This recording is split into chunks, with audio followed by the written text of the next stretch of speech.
And we are I'm on. live. So, Bon Jovi is fucking forever ruined scouting in Spanish for me. previously on Beyond the Heavens, you guys had finished exploring the IS Vanessa Hexington, got gathered all of your things, brought them aboard your fancy new ship, tied it to your old ship so that you could tow it out of there, and then dealt with a bit of treachery as the person who hired you disabled the good enough, tried to kill Jerkaul as well as the rest of you, and then promptly got splattered for her efforts because it was 5-on-1 and she really was that stupid. And and then after that, a world eater swarm approached the ship, forcing you to flee. You got you guys shot a torpedo into the damaged Arcano reactor of the ship, which caused it to blow up along with the swarm, but you still had to escape because some were chasing you.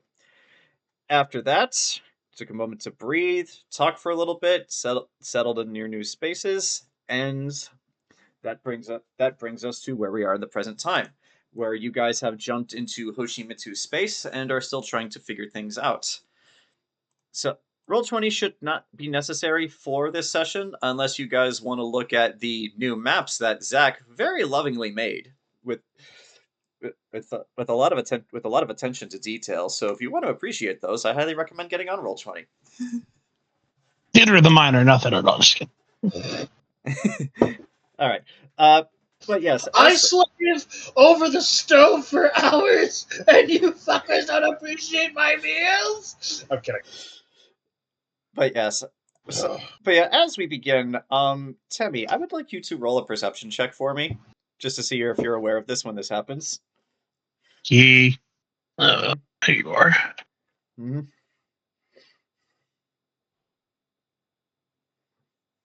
Percepzione. Mm-hmm.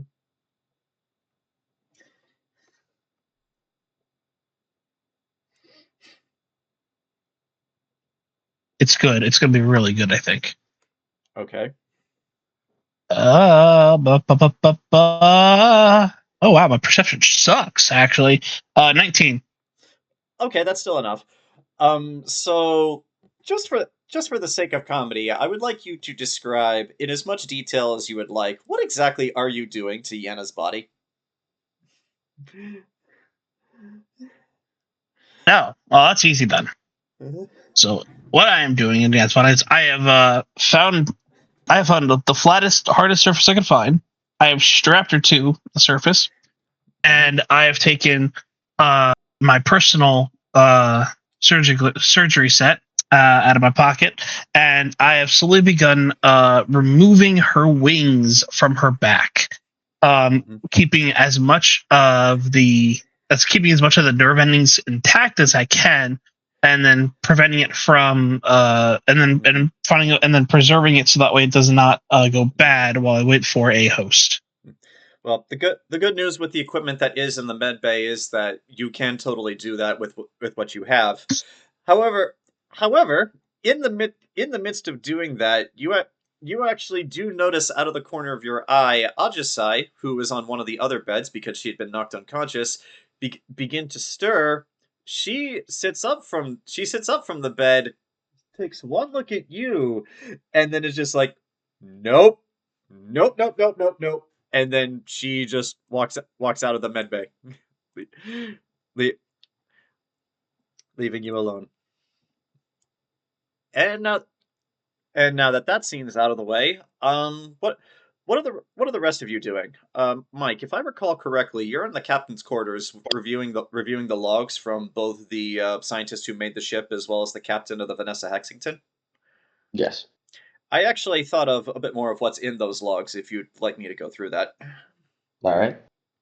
But yeah, just for this, because there are a lot of logs and you have to sift through them, I would like you to roll me an investigation check for just right now. Later on, you will have time to go through these again. So Right. even Investigation check, guidance. Mm-hmm. Yeah, guiding yourself. Mm-hmm. 21. Okay, that's not bad. Who would you like to go through first? Dr. Hikari or I honestly forget the name of the captain of the Hexington. We'll go after the captain first. Okay. So in searching through some of his logs prior to the ship suffering the fatal accident that it did, you find one where he actually talks about Dr. Hikari and the ship and just like I understand the need for secrecy in this job and this conflict and what we do, but that doesn't make it any less frustrating. They t- they told us that we need this ship to find Alial because the Zoth are looking for it, but the Zoth have never cared about Alial before. So why do we and why do we care about it now? I I still believe that the ship is not meant to find Alial. They're looking for something else. They just don't want to tell us what. If you would like, you may roll a history check to see if you know what Alial is.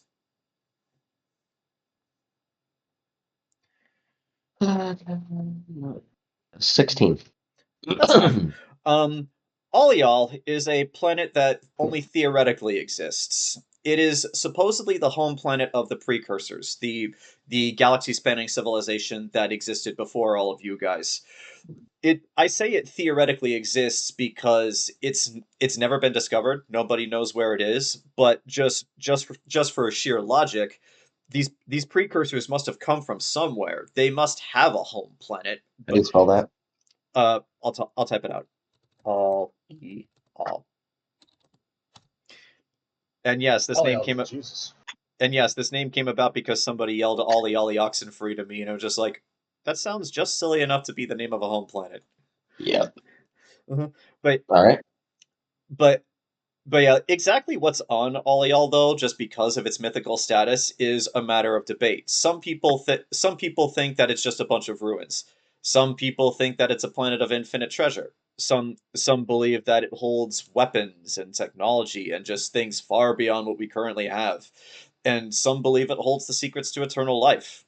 Like again, it varies from person to person and who believes the myth, but but just from a logical perspective, these precursors had to come from somewhere, so this planet must exist. We just don't know where it is. Yeah. But but yeah, that's all you really get from the that's all you really get from from the captain's logs. From Dr. Hikari's logs, you actually find one of his recordings where he sits down to talk to the ship and is like good. It's like, it's good to see you again, Dr. Hikari. Would you like me to play some music? It, yes, please. That would be really great. Thank you. What what would you like to play? Yeah, I want you to pick this time. Uh, what- I'm sorry, Doctor. I'd like you to pick the music. And then a few seconds pass, and then the song that ends up playing is actually Night Witches by Sabaton, the same song that started playing when you guys escaped from the ship, and the ship just played that automatically. And after it starts playing, the doctor asks, it's an interesting choice. Why did you pick it?" He's like, "Because this song is called Night Witch. Because because it is my name." Well, I understand that, but why did you pick this song specifically? Because because because this song sings about the history of the Night Witches from pre-Armageddon. I it's it sings about their history, what they did, and why I why I am named what I am.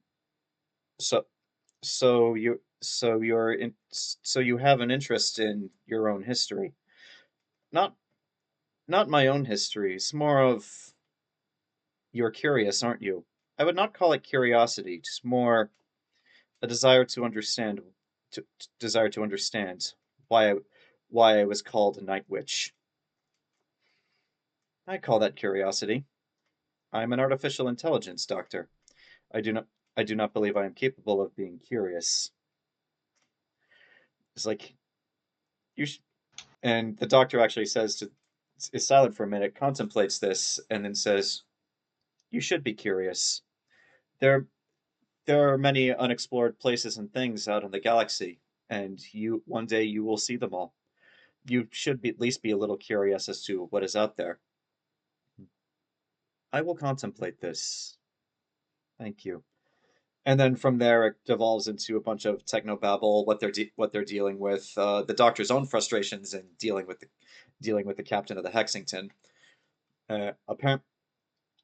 Apparently, at one point, the captain of the Hexington tried to stonewall the project because he was not being told enough about like what they actually need all this stuff for.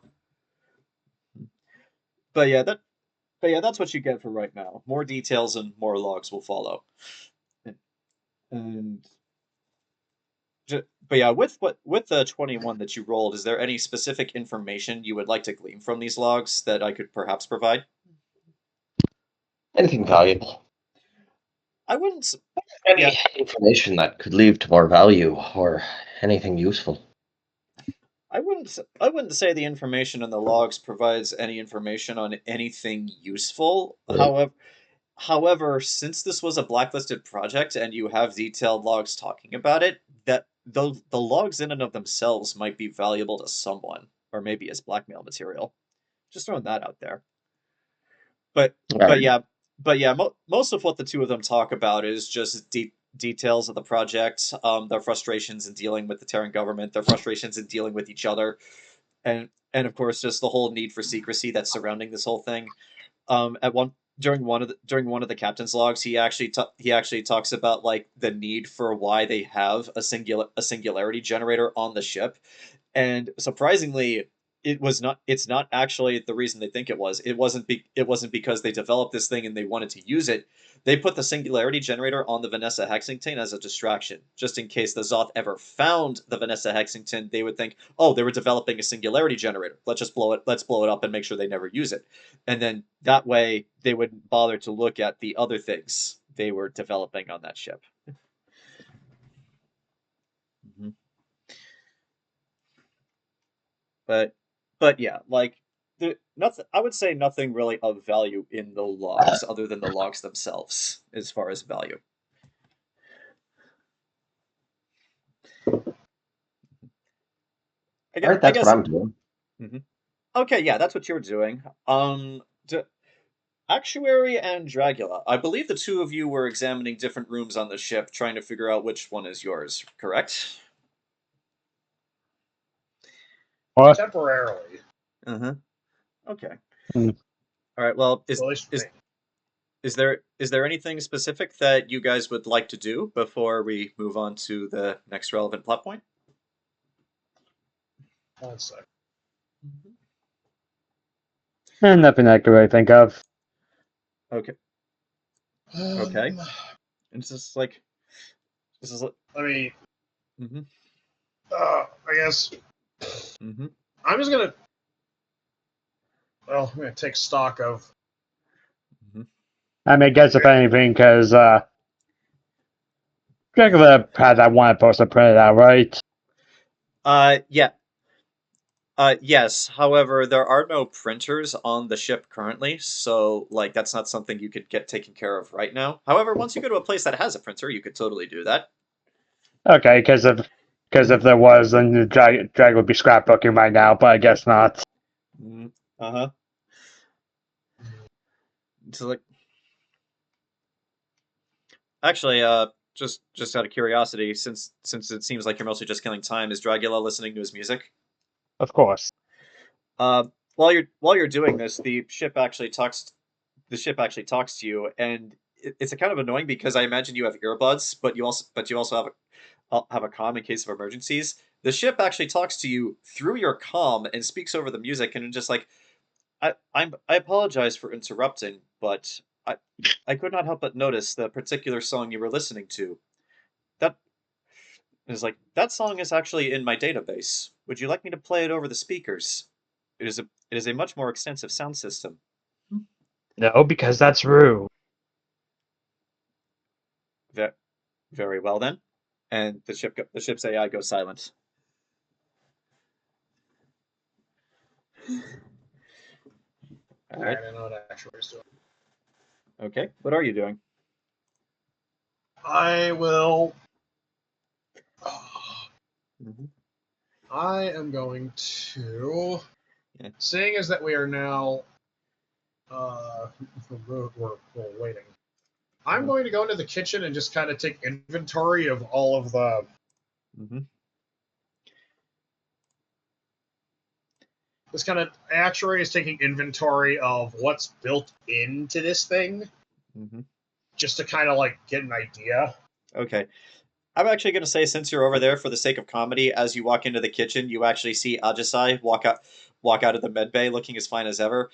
And the first thing she does is she looks at you and then she says, "We need to have the mad science lab and the med bay be separate rooms."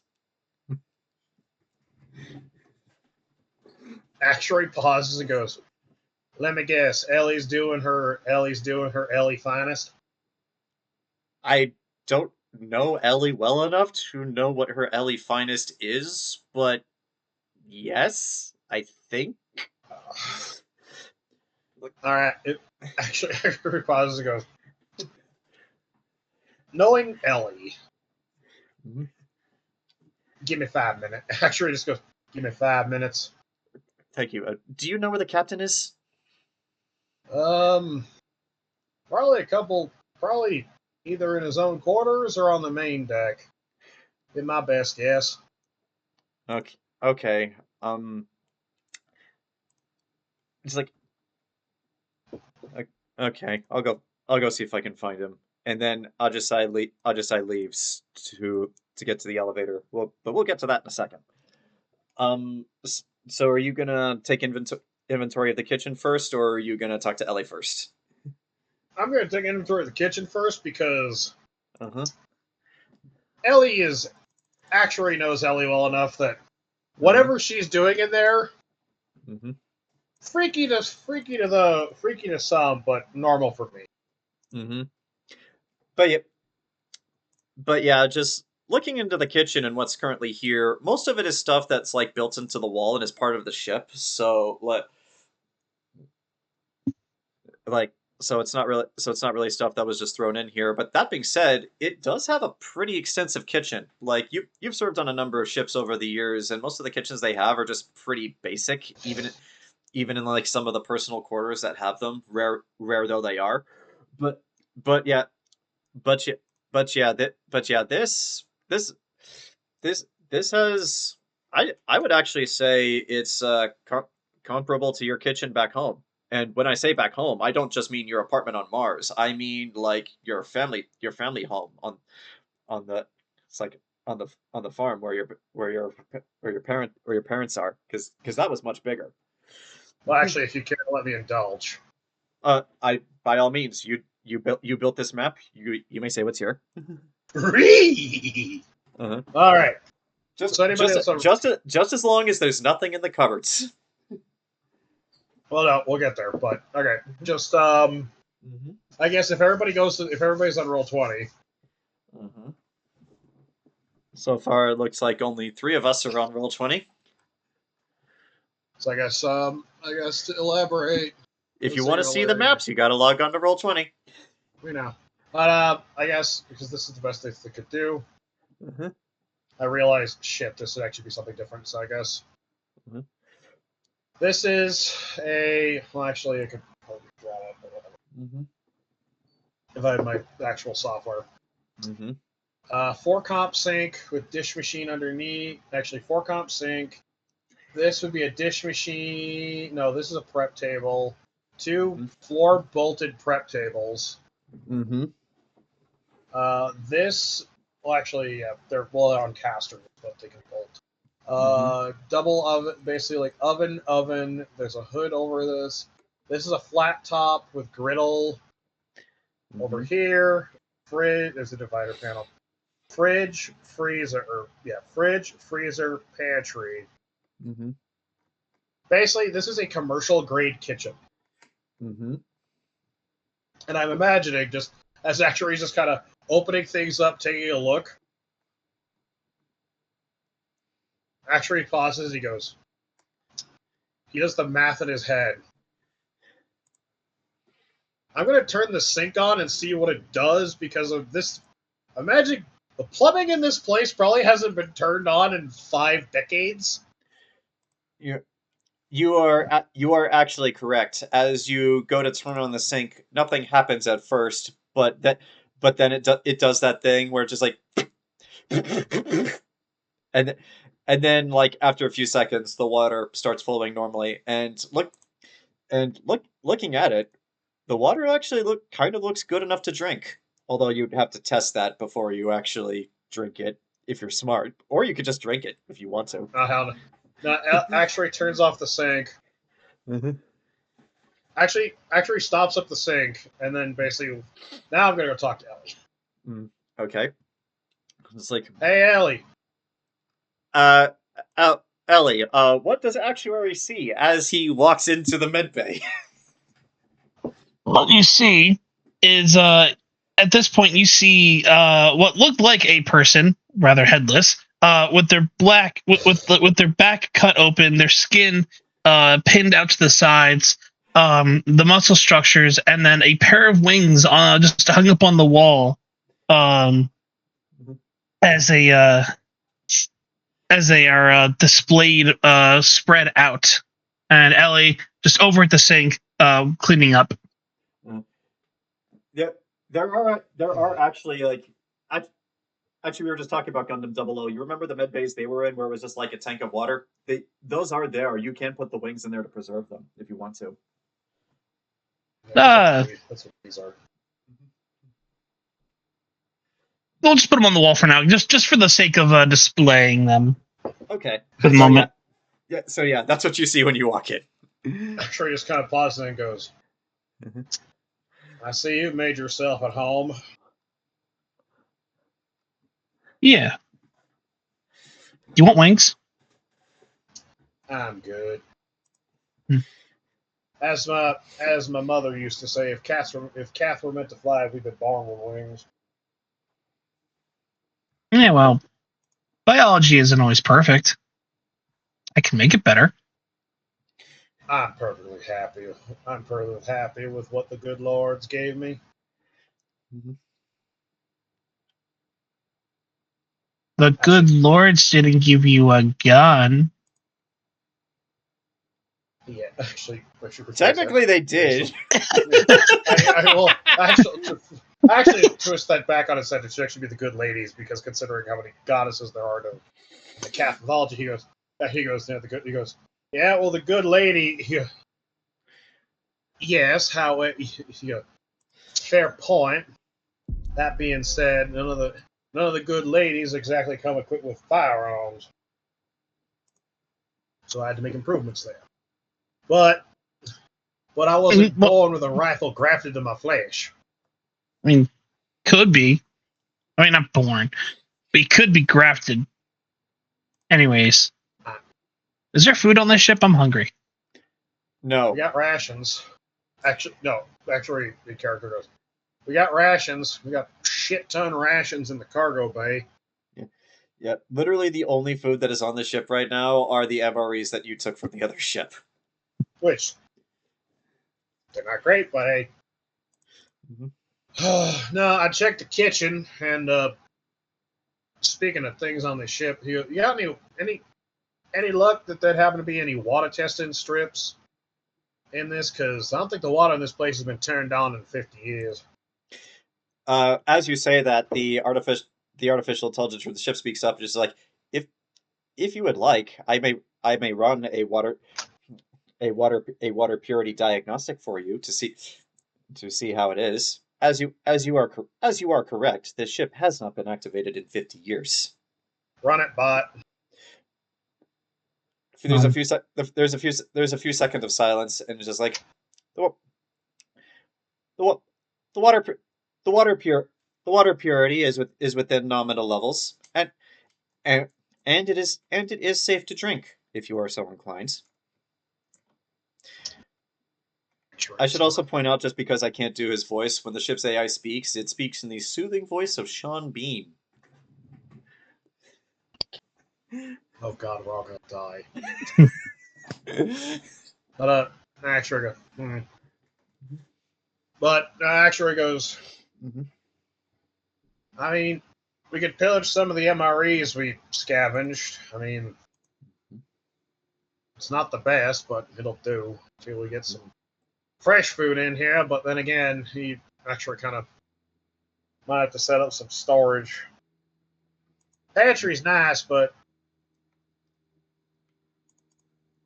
it's only 100 square feet of storage. There's a good chance that we'll make do. But yeah. You kind of freaked the shit out of Ajisai there, kid.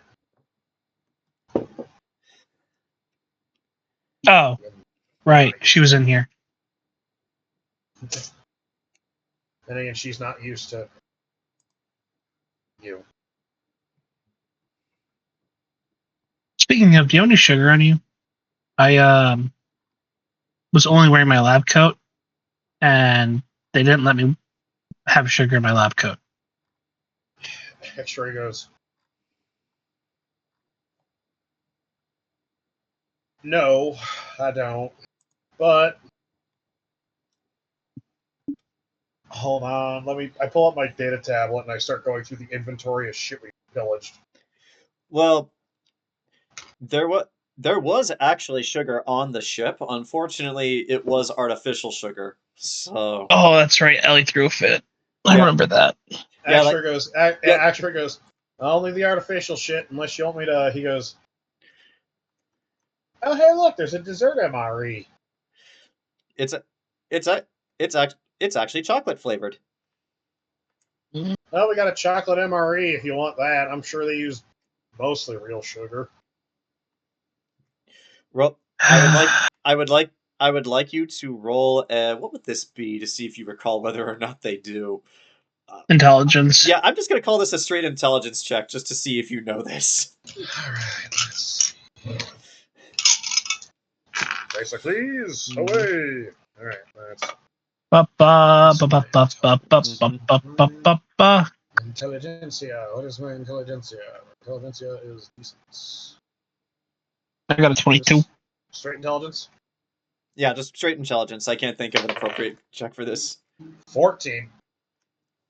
I got 22. Actuary, you don't know. Ellie, even though Tyran MREs do actually taste good, that is a technology they have perfected.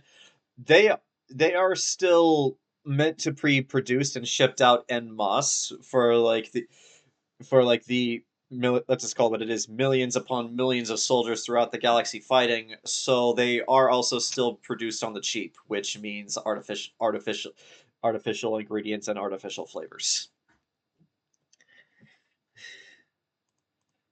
Mm-hmm. That being. Mm-hmm. But she looks at it and she's like, probably fine. We need to get a sugar plant. Well, why don't you just synthesize some?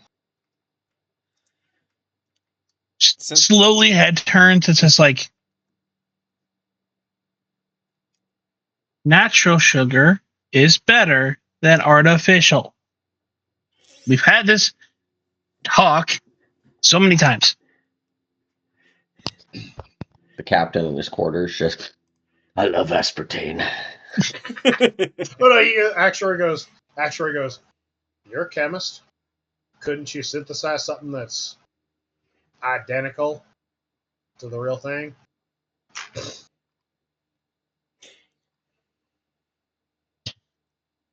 Sure, and I can go through all the materials that we don't have.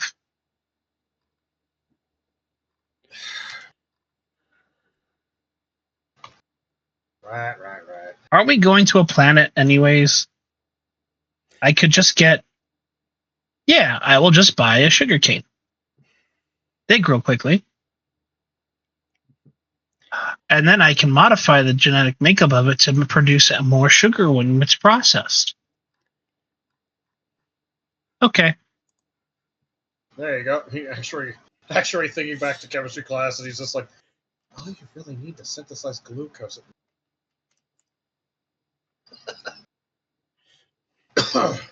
It just sounds to me that you just want to make your own artificial sugar, which you totally can, but Well, no, Actuary was going to make the argument of, you're a chemist. You could probably synthesize glucose, and it would be 10 times better than the real shit. Then again, that'd be like Ellie making meth and then getting high on her own supply. That's what Which the she Shiden would do. Corporation does. But Actuary goes, all right, well,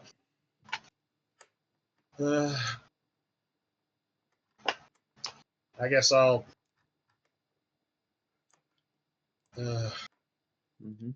go pillage a couple MREs and put them in the. Shit, that's right. Okay. Ellie finishes drying her hand, walks over to you, and gives you a hug.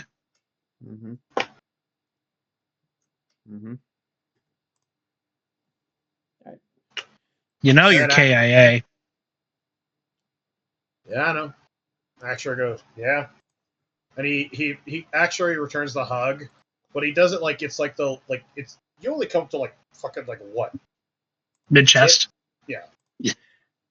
So he just one hand on your back, the other one on your head, just kind of doing the. Yeah, I know. I feel pretty good for being a dead man. Alright. But he goes, actually, I better go find the captain because I just realized something about this goddamn kitchen. So. Speaking of the captain, Jerkaul. The captain. Jerkaul, while you're going through the logs, as you reach the tail ends of what I described to you, suddenly you hear the sound of a doorbell, and it's an actual doorbell sound, not the sound of a buzzer. The hell? And I thought the ship AI just says Captain, you have a visitor. I believe her designation was Ajisai is outside your door. Or let her in. And at that, Ajisai walks in and just there are Captain. I just came by to let you know that I was awake. Good to hear. It's like Nasty bump on her head. She had suffered a concussion. However, she is perfectly fine now and fit for duty. I would have appreciated it though if you had at least stayed in the medbay for at least one last test to see if you really were okay. Yeah, I was not about to stay there. Sorry. Whatever your name is, Yanis. My designation as of over this moment is Yanis. Right. Actually, that's something I want to bring up to you, Captain, before I forget. Let me bring up Captain before I forget. Can we please have the Mad Science Lab be a different room than the Med Bay? Why? We don't really have a lot of extra space here. Yeah, that Ellie is. She's very good at what she does, but let's just say she also doesn't care who watches. That's what you get when you hire a mad scientist. That's trying to improve the aspects of all life in some way. But yeah, just I would prefer to not watch her dissect someone while I'm sitting in a bed tending to a concussion or a broken arm. You could just talk to her, maybe. comedically speaking, as you suggest this, Actuary, that's when you walk in. Ye are the quartermaster. Ye basically are me second in command here. Mm-hmm. Oh, I don't walk in. I wait. I hear a conversation. I wait outside the door because I'm a good soldier.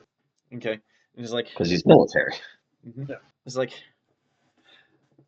and it's like,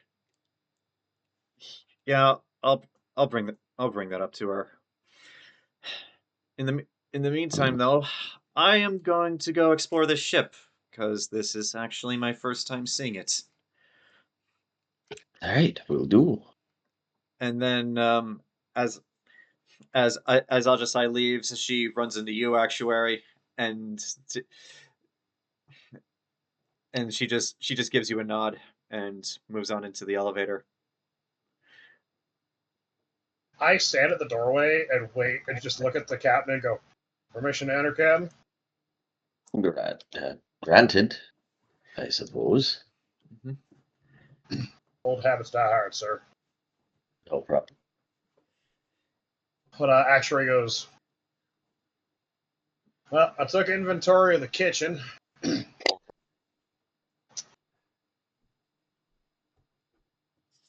Nothing, well," he goes, "it's a commercial grade kitchen as far as I can tell.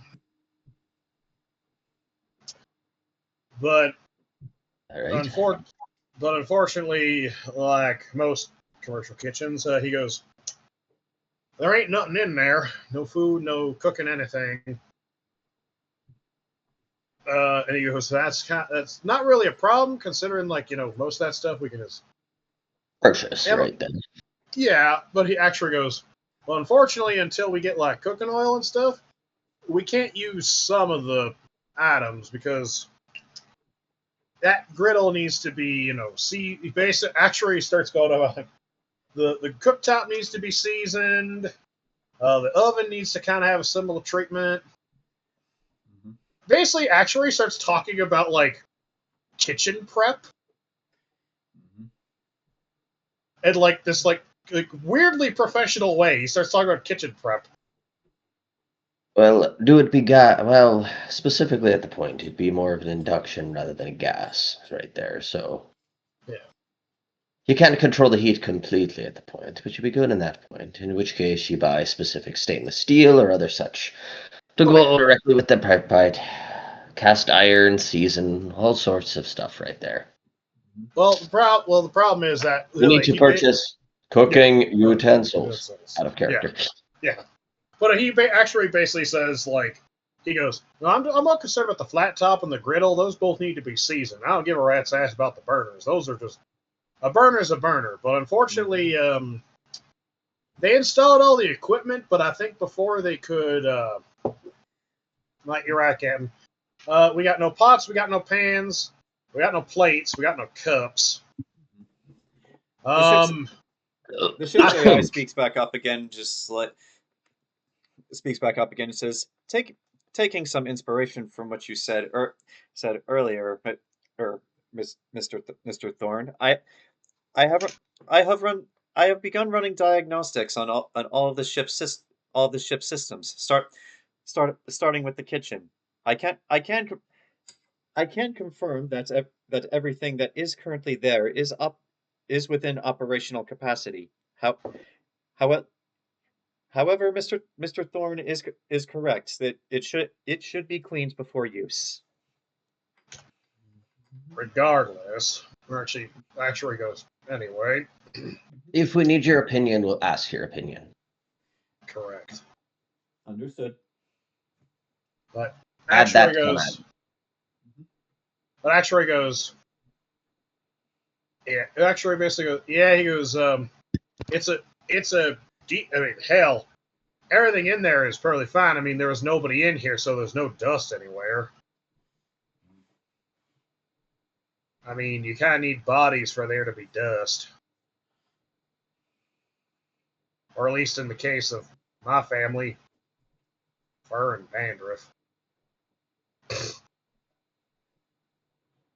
I imagine fur also disintegrates into dust over time. Yeah, but it takes longer. It's like hair. And But Actuary goes, but insofar as I'm concerned, Captain,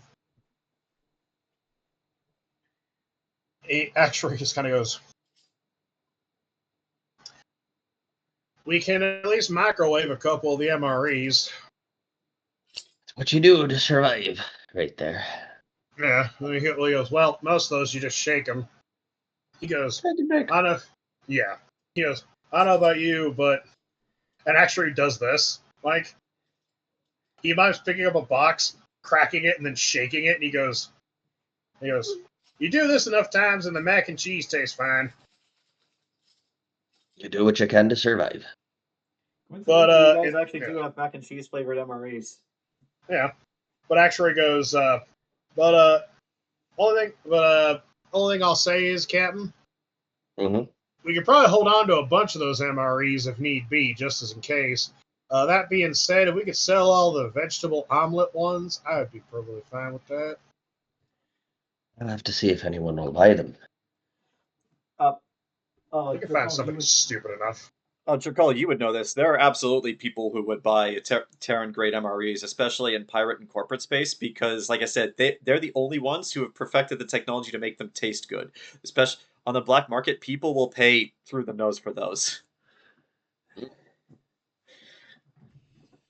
All right. Except for the veggie omelet. I'm still convinced that in this far-off, hellish future, the veggie omelet ones still taste like vomit. Well, of course they still exist. I mean, yeah. Well, yeah, they can't. Deal. They can't fix that. They've made all the other ones taste good. That's the one thing they have above everyone else. But there's no saving veggie omelet. Yeah.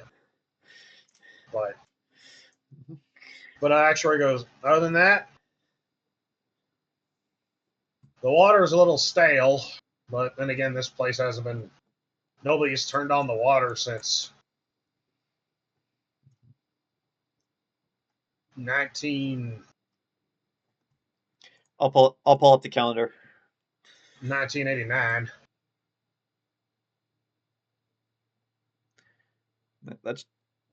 come on. All right. Other than that, weapon system's operational, and I mean, I guess. And Actuary just kind of goes, also, Captain. Mm-hmm. I'm just going to throw this one out there. I can cook. All right. Oh, I'm in the wrong folder.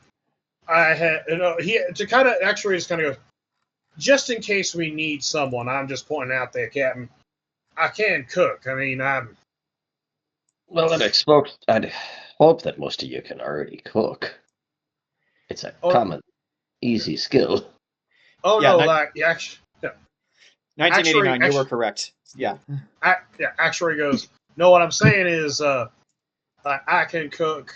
You go, like, look, Captain, when I say I can cook, what I mean is, Mm-hmm.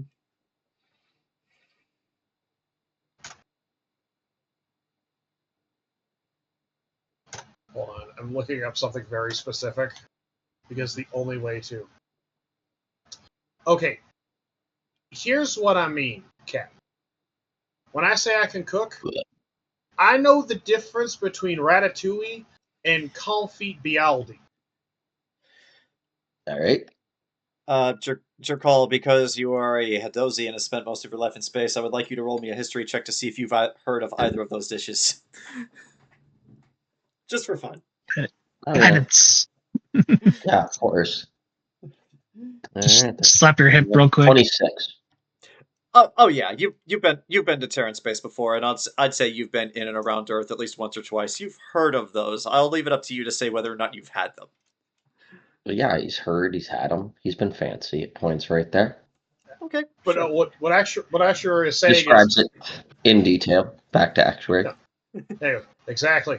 What Actuary is saying is he knows the difference between the two dishes. All right. Basically, what Actuary is getting at is like, when I say I know how to cook, I know how to cook. Alright. If you want to make that cool, No, I'm just or if it'd be alright if you want to make that specific complex dishes, but no. What I'm I imagine getting, most of the crew would be just fine with the basics, including myself right there. It's fine for an Yeah. occasional. Yeah. You don't need to No. showcase this in the way right there. You're still on No. the crew there, sir. No, actually goes, look, what I'm saying is my expertise is weapons, but I'm willing to fill other roles because I'll be honest Yeah. here, Captain, unless I'm doing something on the regular, I kind of get a little stir crazy. Alright. And Feel free. Okay. because an actuary, before we cut away, actuary, all right, and he goes, because Captain, I don't like being alone with my thoughts. I can understand that. As Because this, Feel sorry. free to fill your time with whatever you need to keep them down. good, because if you and I wouldn't mind talking every now and again, because we'll talk later, Captain. He actually walks off, kind of. Oh, To that's all right business. then. All right. So as this conversation is winding down, we're gonna jump back a little bit to the ending of last session because you guys did decide you were doing this. I would just like to talk for a little bit about how you're doing it. Very So, carefully. yep, since the end of the last session, we've had some discussions about exactly how you can transmit messages between the different networks in space. If I may switch to the galaxy map so that I could properly show this. Okay. So currently, I need to move you over. Currently, you guys are right here in Hoshimitsu space. That's where you guys jumped to after the whole incident on the Vanessa Hexington and the World Eaters. The guy that you want to contact for getting a ship registration number is here in pirate space, which is across different networks. And so, but yeah, so like there are ways now to send messages between these two spaces. Like if you're within a network, you don't need to worry about it. It's like as simple as just like sending a text or an email. But if someone's in a different one, it gets a little bit more complicated. So what I just need to know is how you did this. There are three ways to send messages between the different networks in space. The first one is to hire a courier to carry a message for you. The cost of this depends on who you're getting as well as what type of message you're sending, because sometimes messages need to be word of mouth, not necessarily electronically. The second is that you can fire a transmitter to this area of space. The way this works is kind of like firing out a torpedo. Basically, like you record a message, you basically like load it into something that resembles a missile, and then you fire it out of your torpedo launcher, and it basically covers the distance that your warp drive does. So for you guys can jump 4 of these spaces, so it could send a message up to 4 spaces away. The thing with this though is that if you do it this way, you need to wait for a response back. Like they need to send their own capsule. It's like sending an email. And the last way to do this is that you can make a collect call. There are relay satellites between these different areas of space. However, the use of them is not free. So so when you make these calls, you can either pay the fee yourself, or you can make a collect call and have the person you're calling pay instead, if they choose to accept the charge. Uh, the charge depends on distance, but from where you are, I would say the charge is 2,000 credits for every 2 minutes. And I will actually time you in real time for as long as this conversation goes. You have to pay another 2,000 credits. So this guy that you want to contact to come here and give you the registration number, how would you have contacted him? Well, I've worked with this guy in the Mm-hmm. in the past desk right there. His or currently, who knows? I don't know how long I've worked with this individual. The last time you spoke to him, you were Jerkaul the 12th. Okay. Mm-hmm. So, specifically right there. Mm-hmm. Give me a quick sec to get this here. So, specifically, I am contacting this individual to get identification, you said? Yes, his name is Mr. Schmee. I'll type that up for you. And you are contacting him to get your ship a registration number, because if your ship does not have a registration number, then you cannot dock in any legitimate ports. If you do, your ship will be flagged and searched, because every ship is supposed to have a registration number. Okay, and I don't know where Mr. Schmee is. I'm just setting out communication to him. Yeah, he is currently somewhere in pirate space because most of his customers are pirates. So, but yeah, he will absolutely come to you if you ask. You just have to get the message to him first. So, All right, I imagine I had a code phrase or something in particular or something secret that Mr. Schmee can crack it, whereas others can't effectively. They can, but it takes time, and Schmee has the codes, preferably. Okay, sir. So if you're doing it this way, would you prefer to send the probe as opposed to making a collect call? Yes. Okay, I'll be nice. Because if they fail to crack it on the first one, the probe just detonates. Okay, so just for the sake of clarity, what is in this message you sent him, and did you provide the coordinates for where you currently are? Yes, provided his name. Jerkaul the 13th. He worked with my father.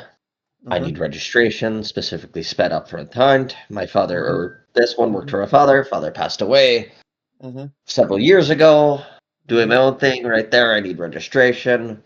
Here's my coordinates. We'll have the direct credit amount available on arrival. All right.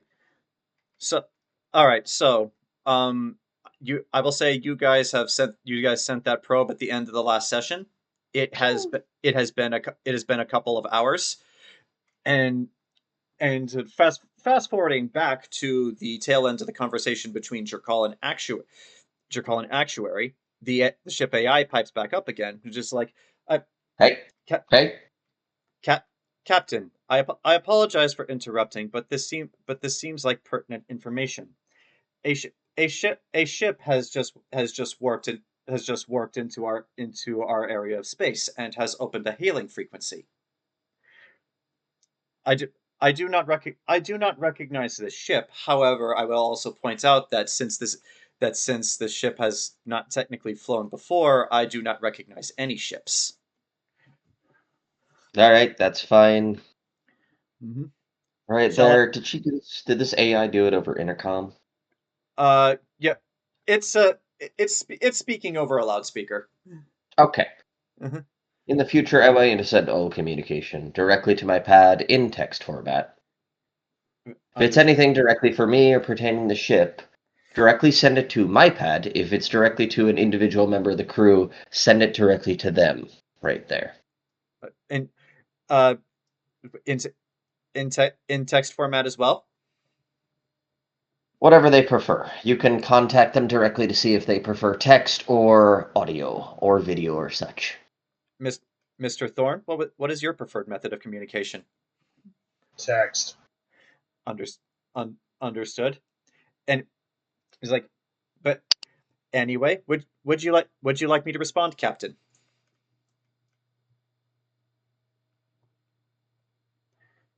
The ship's AI is asking if you want to open communication with this ship. Yeah.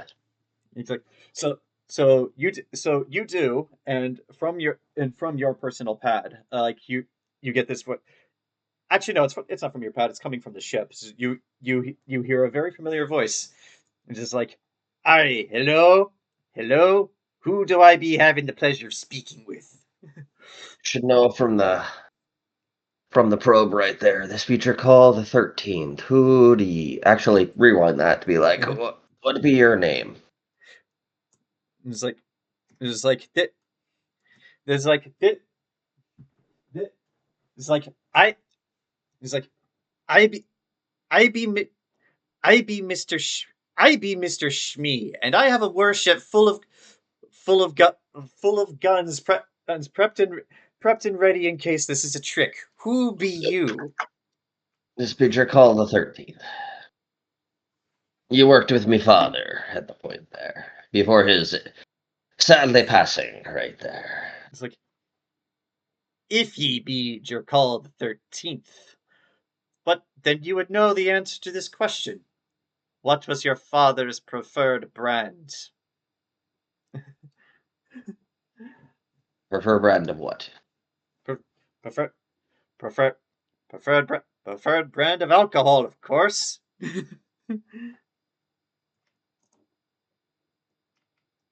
Specifically, right there, he was just a simple man, directly over blah blah blah rum. It's like, I, I be honest, I didn't quite believe it at first when that bastard Jerkaul the 12th had a son, but he was the 12th. I suppose the 13th was inevitable. How, Yes. how ye be doing? Good to meet you. I regret that I can't introduce myself in person, but I can't actually detect your ship. These are the coordinates ye provided, but my sensors can't pick up anything. So, Mhm. so where are ye? And I would like to point out that your ship's stealth systems are currently still active. Uh, disable. I imagine we're all at battle stations or such, because as Oh soon yeah. as a ship would be detected, everyone would be there. Mhm. Jerkaul, Would we though? if you Because order, this would have just popped up. I'm still in mid bay, or wherever Jerkaul is, because Adam already Ajisai would have is. been with me right there. No, I just left. Yeah, yeah. Oh, I just I left to explore the ship.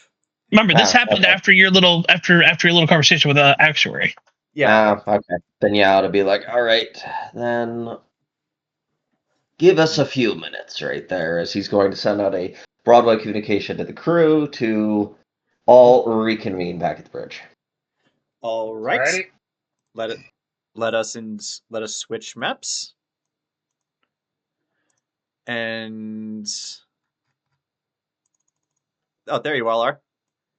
I will put you around the galaxy map just for the time being. But if you would like to move to the conference room, or you would like to hold this conversation in a different room, feel free to move your tokens. You should be able to. Let me double check that actually. Okay. Okay, yeah, you should be able to move your tokens. Oh, All right. So, Get my mm-hmm. All right. So yeah, you say a couple minutes go by, and all of you convene on the bridge surrounding the galaxy map. Which, for those of you who have played Mass Effect, it is pretty much the same type of galaxy map. It's basically a large holographic interface that shows the galaxy as a whole, and you can expand or contract it to show very specific parts of the galaxy. Oh, that's all right then. Mm-hmm. But yes, you have all been convened, and Ajisai is there. Don't worry about talking to her. I've received instructions from Jayson, so I know what most of her responses should be. First thing we'll do to be like, oh, before we lower shields, make sure you all be available on weapons just to be safe. Worked with your father, but he could also be a shifty Mm-hmm. in the days. All right, so once everyone's ready directly at that point, then I will have the stealth system be lowered right there. Okay. Would you like to have everybody be standing by with you when this person arrives on the ship, or are you going to dismiss them to fulfill other duties? It'd be probably best to have everyone ready and willing just to be safe. And then Mm-hmm. after at a point that it's safe, then the only ones that would be directly with me would be Ajisai and losing Zach's character's name. Actuary. Actuary. Actuary. Okay. All right. All right. So, all right. So What? I will move you guys over to the airlock. Dragula's a. Yeah. Hmm. I will. I will. Mhm. Let's see. I'll put Ellie behind. No, just behind Actuary I don't want slightly. to. Yeah, But there we go. yeah. All right. So so a cou- so a couple of minutes pass, and you lower your shields and your stealth system, and you all watch on the monitors what watches this gi- slightly larger than your guys' ship, and it resembles an old school zeppelin, like including like the underside part of it. But yeah, like you watch as it pulls up next to your ship, and it ex- it extends the, I don't know what it's called, the docking thing connects with yours. The every everything pressurizes. Yes. No, Okay. you're good. Okay. Everything, and then eventually the door opens, and you are all greeted by this person as he steps through the door. And Jerkaul, the Mhm. the the instant you see him, he takes one look right at you, gets this big shit-eating grin on his face, and he just says, "Well, the f- well, well, fuck all of the creator beings in in this fucking galaxy. You look exactly like your father." Yes, it's what we do right there. But it's good to meet you right there. he he walks over and just like slaps his chest, like, it's good to be meeting you too. It's good to be meeting you too, the 13th. Your your father preferred I call him Jerkaul. Is it this just Jerkaul? Is that the same with you? Yes, it's the same with myself right there. Mm-hmm. Right. And this beer. Holy fucking shit! You have a Tyran on your crew? Yes, we be a motley crew of individuals. This is like a Kath and a Tyran. I will not ask, but people are going to be afraid of you. He's as he says this, he points directly to you, Jerkaul. If you could swing that, what else could you swing? So, prefer to swing a shipwreck straight. ID cards, all the sorts. For any crew and shipments. so so what be you calling me all the way out here to Hoshimitsu space for? I'm gonna I'm gonna go out on an artificial limb here and assume it be this ship right here. I've been in space many years, never seen one like it. Where where did you pick it up? Found it. Salvage job. Right. And and and I be here. I'm gonna have him roll insight. Okay. But yeah, he's gonna narrow his gaze around. And he's like, let me guess. Salvage job, stolen ship. You Yes, need. that's what I said there. He's like, but he goes like, you need you need you need registration to make it legitimate. All right. That- Well, before he can do that, I need to see what I be working with. And just like you then watch as he turns back to the open airlock door. He's like, Krota, get your asses in here! And then you guys actually don't hear any steps. I probably should have mentioned this earlier, but as part of a power saving measure for the ship, artificial gravity is usually turned off. So when you guys move about the ship, you're not really doing so by walking, it's mostly floating. Although there are mag oh, boots available for people who prefer that way. well, I guess I'm gonna be doing the other thing right there. Okay. And It's still true. these are saved in a different in a different. I'll need folder. to have a conversation with Ellie after this whole thing. Okay. Fuck. Where? Oh, here we go.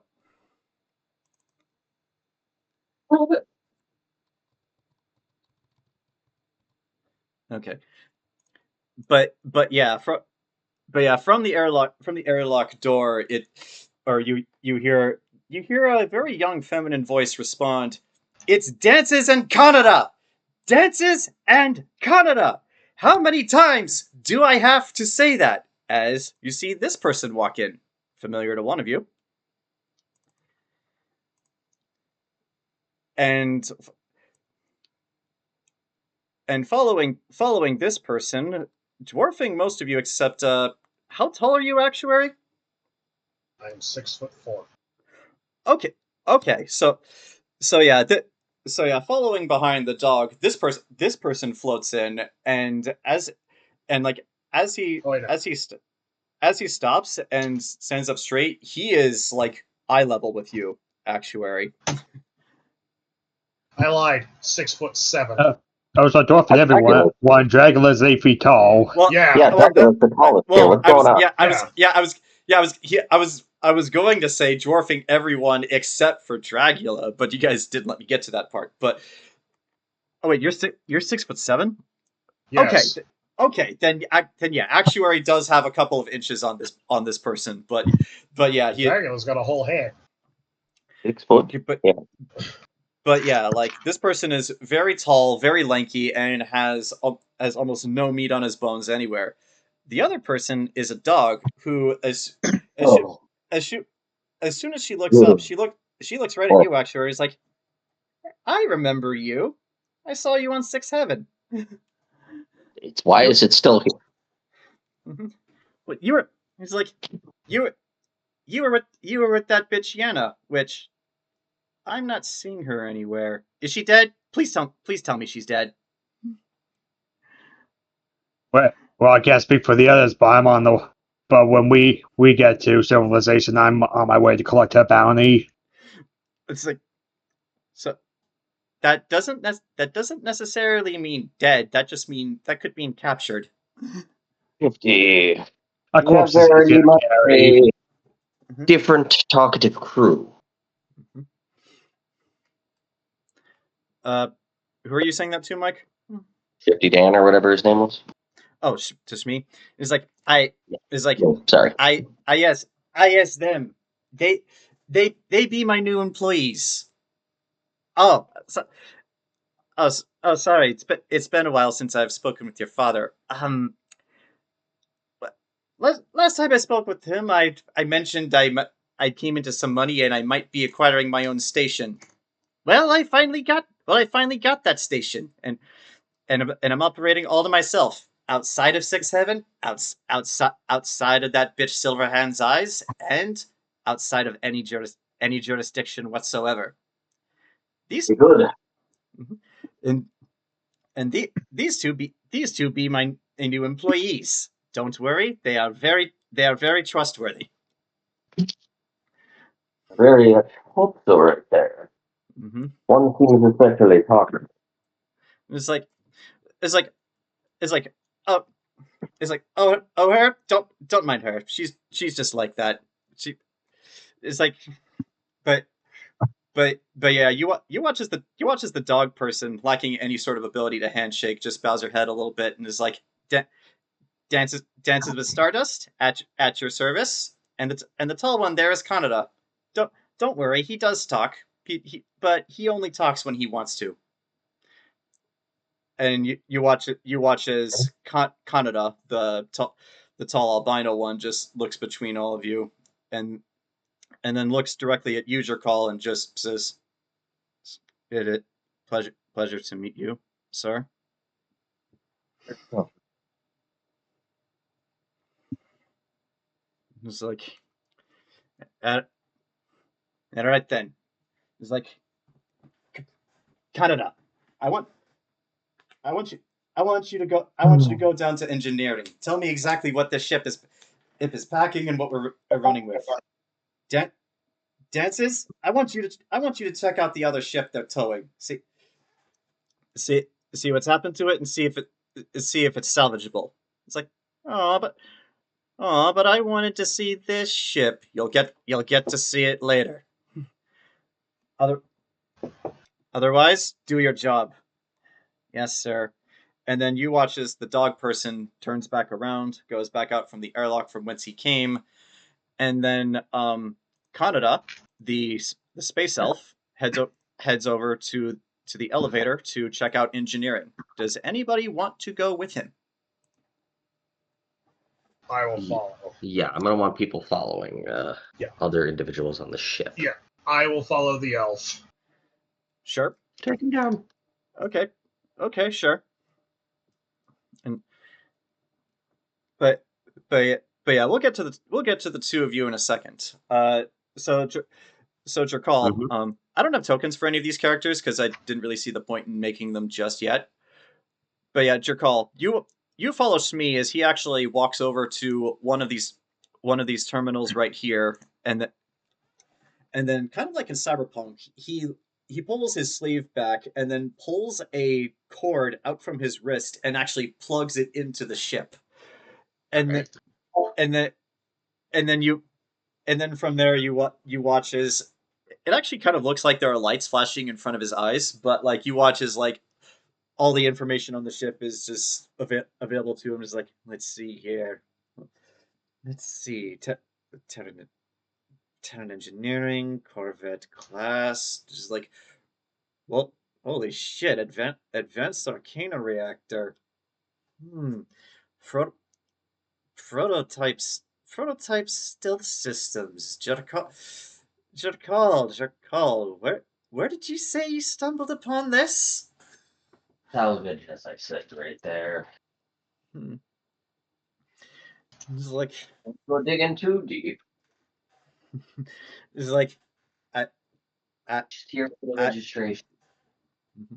I don't think ye having to be worried about that. This ship's firewall systems are pretty extensive. This ship's AI is not allowing me to access a lot of systems. Just what you know. Yes, we bolstered it quite effectively right there. Indeed. It's like, did you know that this ship has an extensive security system that's currently deactivated? Yep. That'd be interesting to play around with. Yeah, no. You don't need to play around with it. Just do what you need to right there for registration. And then I'll let you get back to your station.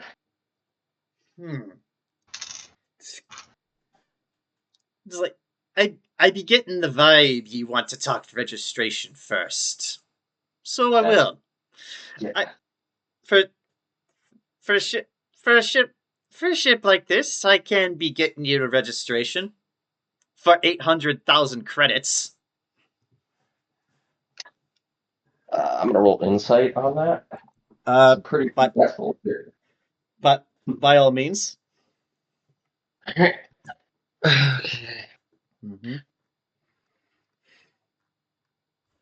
Guidance. 15 plus 21. It's like you have worked with this guy in the past many times, so you know he is a little bit shifty, and just like you, he will try to squeeze as many credits as he possibly can out of any job. That being said, part of that though is the cost to have him come out here. He's tacked on a little bit extra. Like normally a job like this would be like in the realm of like 700 or 750,000 credits, because this is not exactly a legal thing that he's doing. So it's not inexpensive, but he has tacked on a bit extra. Especially since, I'll give you this with your insight, he does not know you yet. He knows your father, so he's kind of testing you. Sounds like you raised the rates quite a bit there since last time.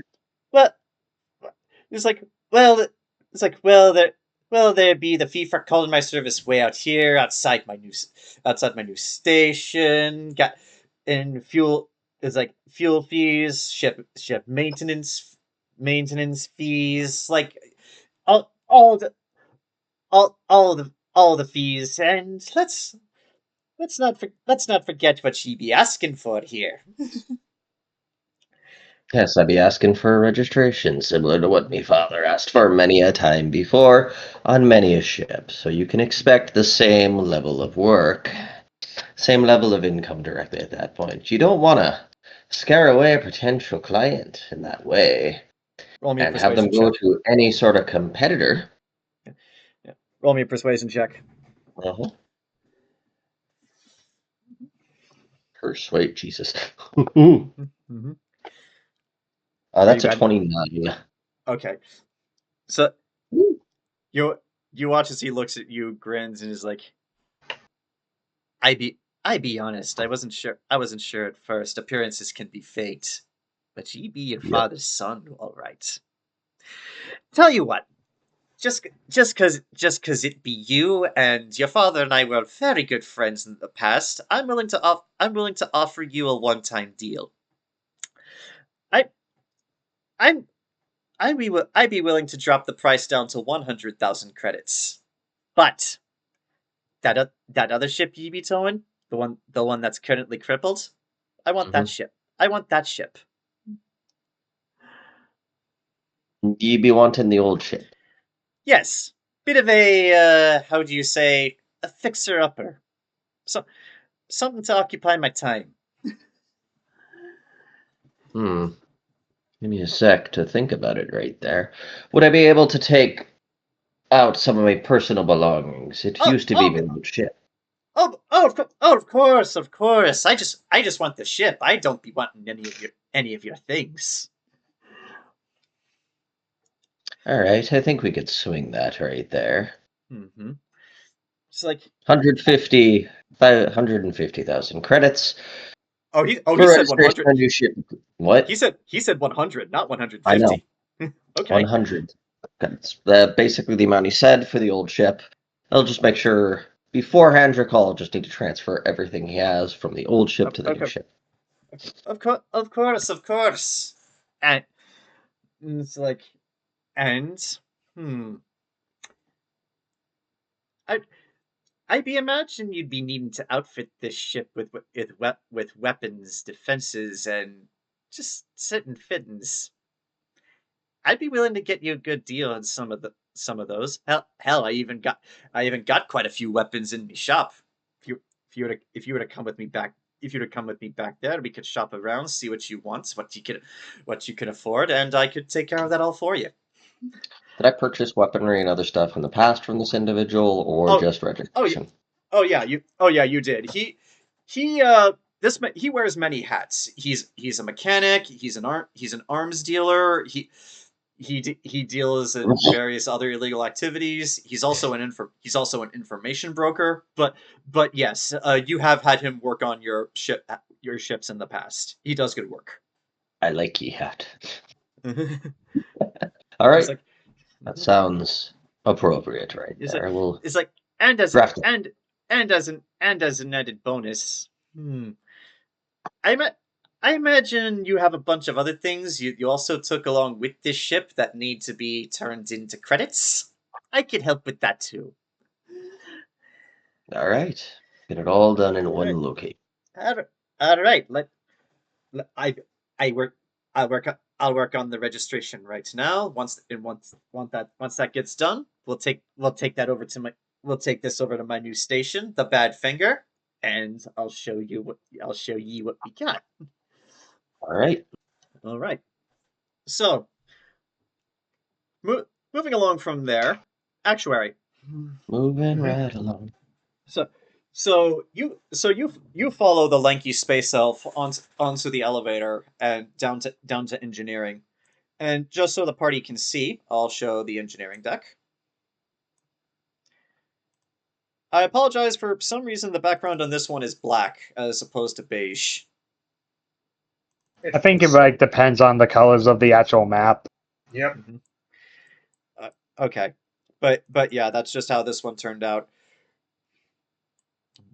But yeah, as I do not yet have a token for this person, let okay, let's where's yours? Oh, there's Actuary's token.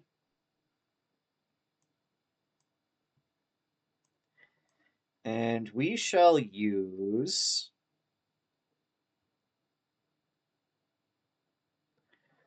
this token that I have here labeled Allison. I honestly forget who this is.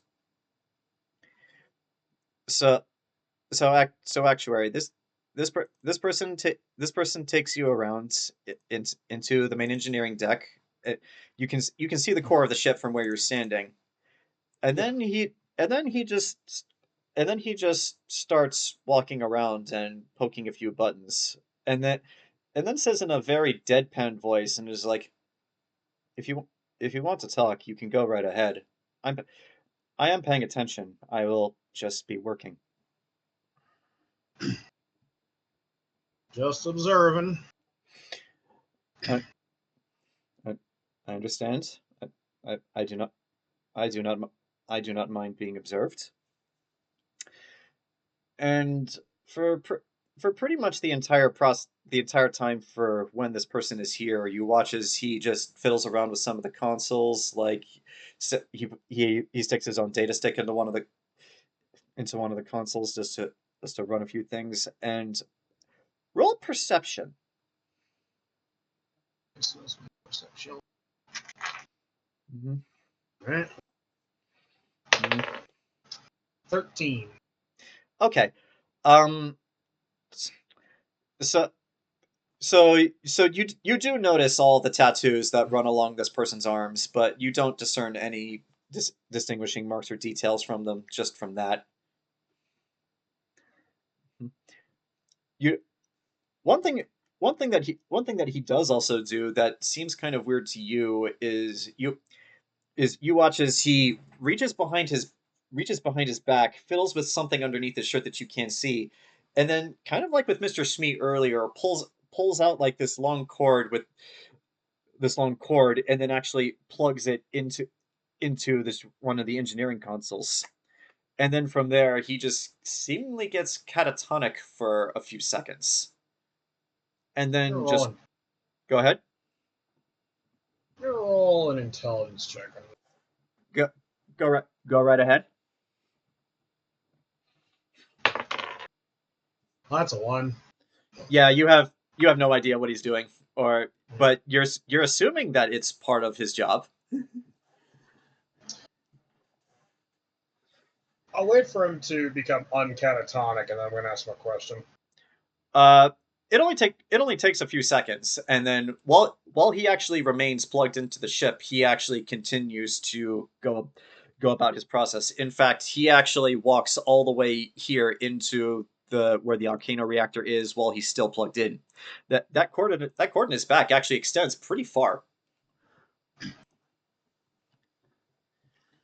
Hmm. But yeah, Those, if you want to ask him something, go right ahead. those tattoos a cultural thing? No, I just think they're cool. Interesting. And it's like my species doesn't have much of a culture aside from space travel and battling. Yeah. Also, just to point out, while he's answering this question, he does not look at you. In fact, he's actually looking in the opposite direction of you, but he does answer your question.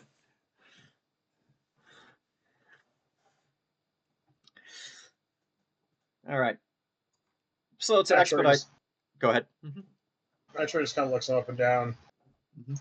If you don't mind me asking, I don't mind. there a particular reason why you suddenly plugged yourself into the computer, much like I plug a phone into a charging port? So yeah, it will. It's like it will because it helps to simplify the process. it's easier to understand the mechanics of what I'm working with if I can actively see them while I'm working. I while while I'm while while I am here. It's like while I am here, I'm fully integrated with the ship as much as your captain and the ship's artificial intelligence allows. Don't do not do not do not worry. It is strict. It is strictly in an observational capacity at this point. I cannot access or control any systems at this time. Hmm. Roll me a history check, actuary, because you were in the military. You've probably seen these people roaming around. Okay. Jesus Christ, nat 20. Okay, you know exactly what this person is and what they're about. This person is a Ziff. Historically, they were a species that was discovered before the Kath. They were found drifting in space on what they called an arc ship, and the way they tell it, their home planet was destroyed by the World Eaters, those same slime creatures that you fought when you were escaping the Vanessa Hexington. Yeah. And having survived for so long in space on their own, they have learned to adapt in a lot of scary ways. And and one of those ways is that they have actually altered their brain and their biological chemistry to be able to directly interface with machines. And because of this, they are actually born engineers, scientists, and mech pilots. In in fact, the most famous Ziff, all pilot personalized mechs developed by both of them and the Terran Empire called Starhawks. And the pilots of these Starhawks are called Valkyries. They and yeah, like I imagine you've watched plenty of giant robot anime. You know what it takes to pilot a mech. Yeah. Mhm. But Yeah. yeah. This person, however, does not seem to be a pilot. Just more of a mechanic and an engineer. That being said, though, because you rolled a natural 20, you do know this. That plug that he pulled out of his back, that's actually part of an external device that he actually has plugged into his spine. That's a unique feature the Ziff have. They actually have, let's just call it for the sake of simplicity, an organic USB port.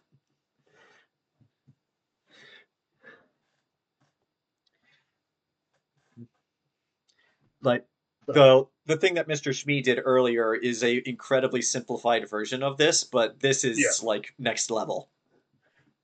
The actuary is just kind of Mm-hmm. watching him in the same way that Mm-hmm. actuary is watching him from the point of view of Mm-hmm. this. It's that marked curiosity that cats have when they see something new, where it's just kind of like Okay. he's just kind of like head tilts occasionally. His one of his ears is kind of doing the Mm-hmm. little like. I will say this. I did say that I did say that he has no problem with you watching him work, but like the way he goes about this is he doesn't even almost seem to notice that you're there. Like I imagine as a test, you just like see how close you can get to him, or like if you could touch him, and he doesn't react. Like it's like it's like you even like poke out a finger to like touch his face just to see how close you can get, and I imagine just to be polite you don't, but like you get pretty close. But you get pretty close, and he doesn't even seem phased by it. Like he's just absorbed in his own little world. I'll also give you this since you rolled a natural 20.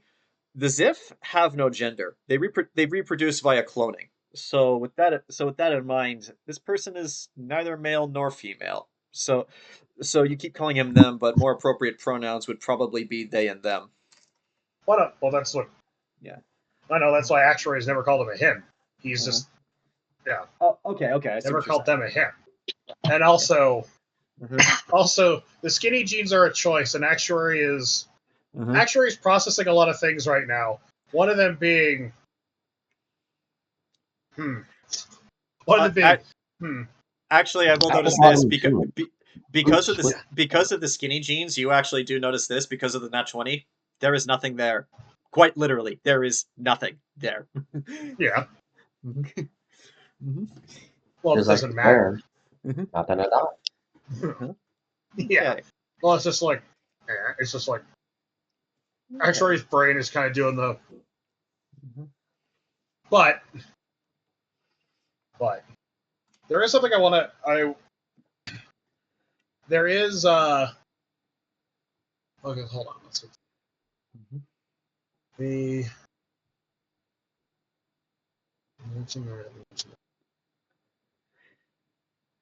interfacing with the,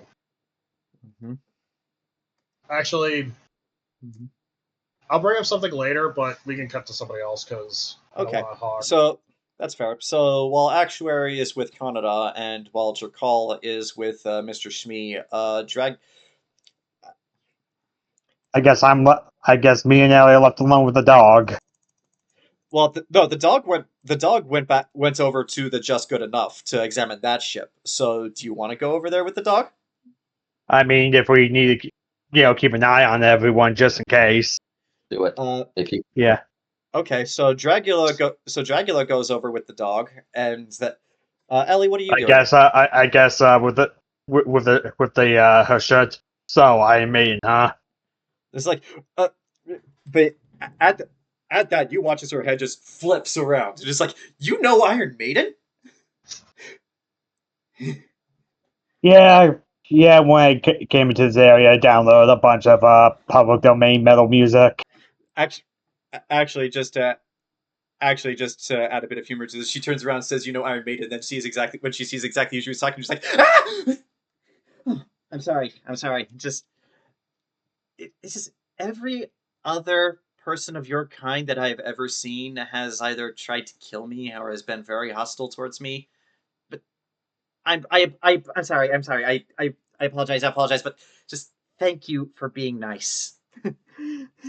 I figure most folks have that reaction if they see someone large enough to eat them in one bite. But yes, that aside, you know Iron Maiden? Please tell. Do you know Metallica, Sabaton, Rob Zombie? Oh, I know the hose. I mean, Mob Zombie especially well, because, well, you could call me Dragula. Your name is Dragula? That is It's more the fucking name. metal. It's more the name I picked for myself. That is still fucking metal. And it's like, and yeah, it's like she does also work while examining the Just Good Enough. However, by contrast to Canada, this it's like where are my manners? And she actually holds up a paw to you. It's like dances with Stardust. It is a great pleasure to meet one of you and not have you try to eat me.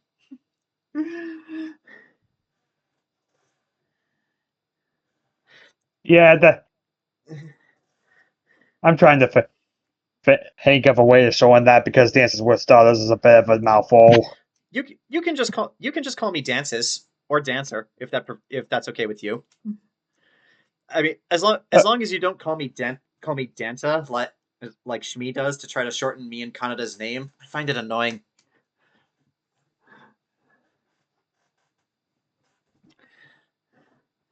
Very well, Dancer.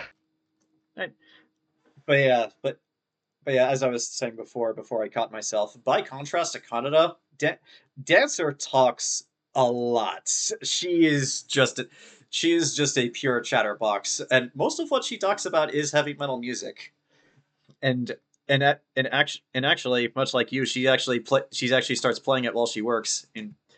In fact, let's see what I have on the docket for today. Oh, I was just going to improvise. Like, yeah, I don't know what they were thinking with Lulu. I mean, why collab with Lou Reed? That's like if Slayer teamed up with the Beats Boys.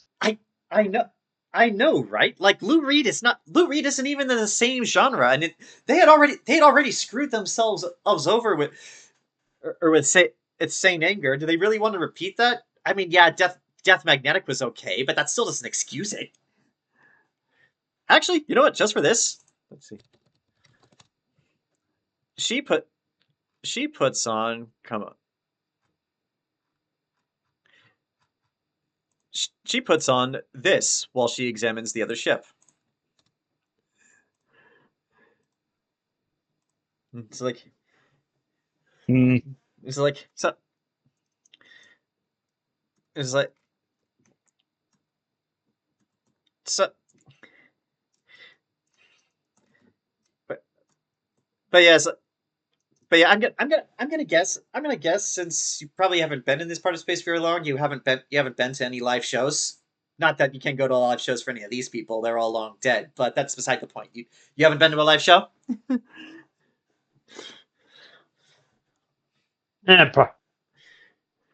No, though. I mean, well, I guess that there was a. As you know, Dragula wasn't that scene. Like, nah, I can't say that I have though.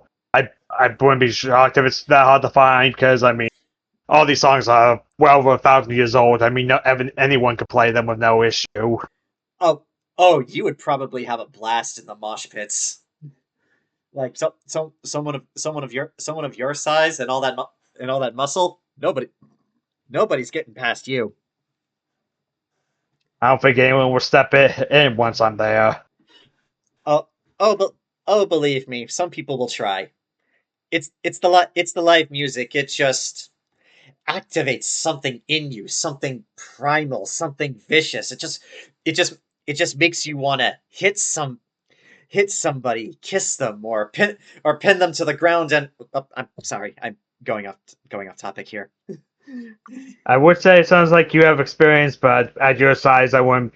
I don't know. No offense, but you feel like you get punted out of it in like 2 seconds. You'd be surprised. There's a lot you can do with telekinesis. That's just cheating. It's like, and by that same metric, I suppose having thumbs is also cheating. Sorry, my species wasn't born with those.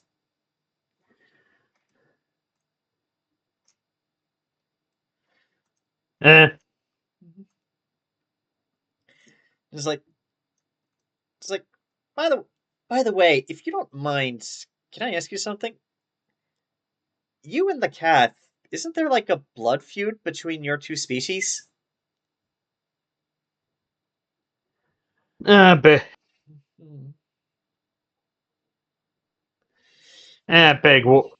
big war that's been going on for so long that I doubt any of the people still find even know it was over in the first place.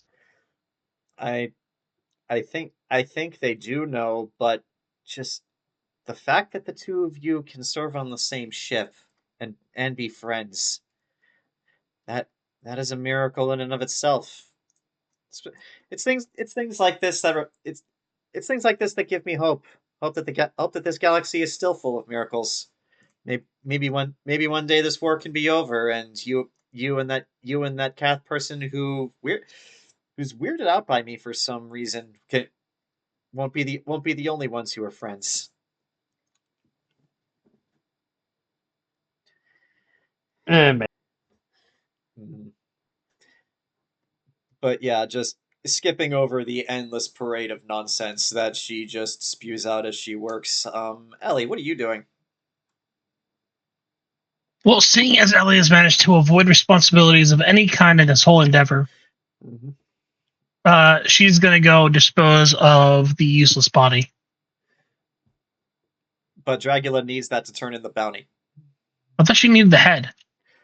There is no head, and you need a body to turn in for the bounty. Oh, then she will go prep it for transport.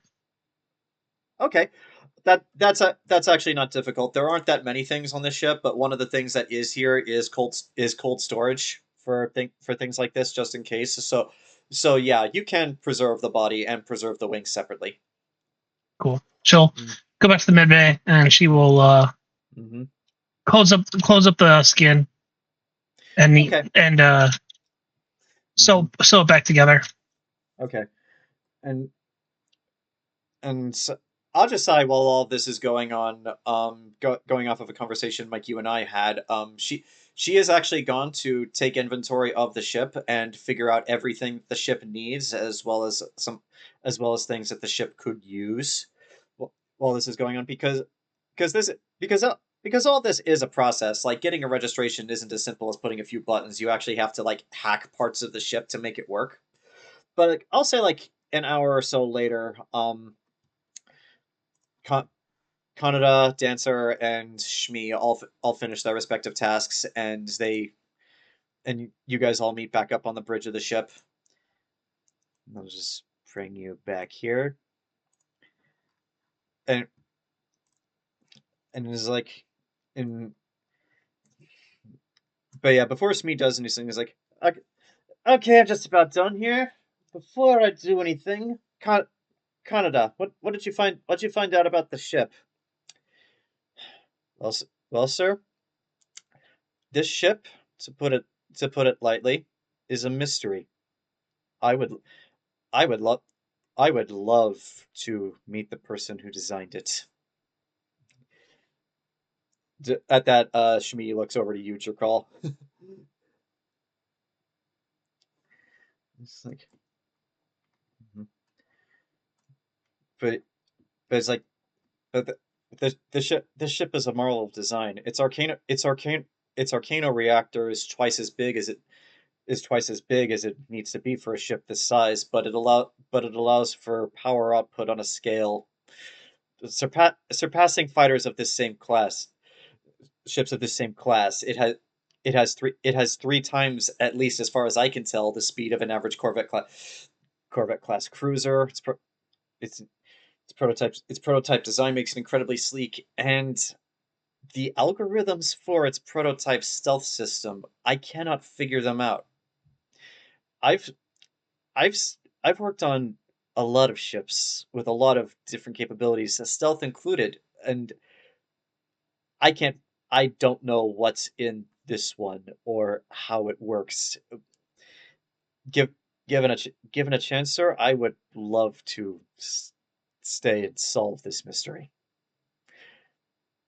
We we can discuss that back at Badfingers. What you're telling me at least is that it's an amazing ship. Yes. Anything we need to be aware of? Uh, other than the fact that everything on it is factory settings?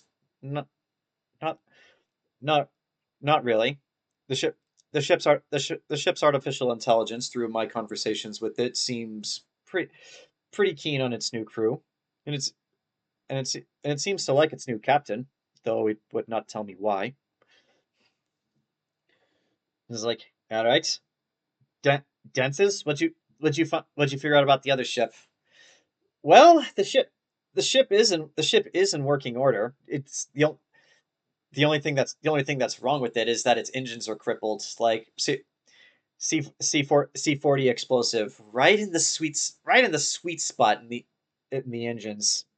The whole thing's gonna need to be taken out and replaced. But other than that, aside from being incredibly filthy, there's not much wrong with it. Oh, and oh, and Captain Jerkaul, your friend Dragula and I packed all of your things into boxes for you. All right. Well, Mhm. I'm still gonna need some of the furniture brought back over. Oh, You find desk, chair, and various other pieces of furniture. Those I be was like, mine, and I be taken back with me. it's like we can do that once we get to Badfinger. But first things first, and I'm glad you all are here as a group, by the way. It's like, but first thing is first, to complete the registration. Is there any particular area of space or any planet that you want to say that the ship is registered out of? Or do you perhaps just say Terran space to be generic? Perhaps Doze, or maybe Yes. It be registered out of Dose. Dose is the Hadozee planet, yes, right? yeah, that's the Dose. Hadozee planet. It be Uh, registered out of Dose, just like all me father's ships were. uh, it's like, all right, registered out of Doze, and see, it's like, and I'll also put the details of the registration under lock and key so that only you as the captain can access them and only grant access to whom you please.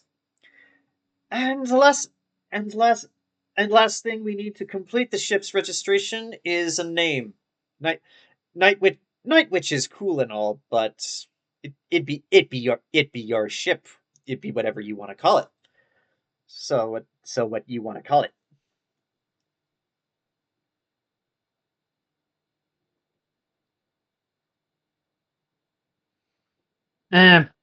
Maybe something with a similar energy of the just good enough, though. Maybe something like that would be unassuming. Like I don't know. I don't know. Actually, where you're from, Mars? Is there like a phrase like that where you're from? Ajisai actually raised his hand. I actually have some suggestions. Yeah. All right. I need to scroll back up in my text conversation with Jayson so that I could see them. Okay. Like I was trying to make an in-universe reason for Bloodshot because Grant's the one who thought of that. So, Yeah. All right. It's just like so. It's like so. How about the starters? The false echo. Eh. The the etherborn raptor. Oh, The fuck is an Aetherborn? I don't know. What the It fuck just, is a raptor? hard. I don't know. It just sounded cool in my head. And a raptor is a bird of prey. Oh wait. Oh wait. I'm sorry. I'm just assuming. Do you even know what a bird is? Yes. We have avians on my planet. Okay. Okay. Okay. Just last one I got. The Natlaw Belloc. No. Okay. Okay. I tried.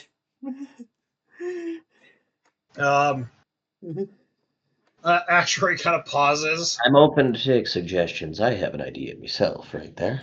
Well, you're the captain, Captain. I want the rest of the crew to suggest, if anything. It could be significantly better than what I have. Ajisai just grumbles. I liked false echo. It's just trying a bit too hard, lass. But Actuary goes, well, you want something on the same energy as the just good enough. Well, there's something my father once said to a farmhand who tried to refuel the tractor. Mm-hmm. Bless your heart. I like Yes. that. Your heart. I like it. It's both a statement and an insult right there. There we go. Ship registration, the bless your heart. Tony, do you have anything to say about this? Ellie has been not paying attention. Has just been on her data, on her data pad the entire time. This is what happens with iPad kids. Well, I imagine when Ellie's on her iPad, she's either like when Actuary looks over at her data pad, she's watching her soaps. When someone else looks over the data pad, she's reviewing like fucking surgical procedures and in the most graphic of details. Also, Yes.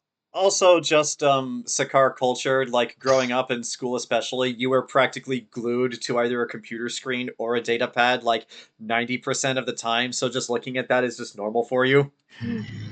I don't know why, but I would have expected this would have been Ellie's suggestion.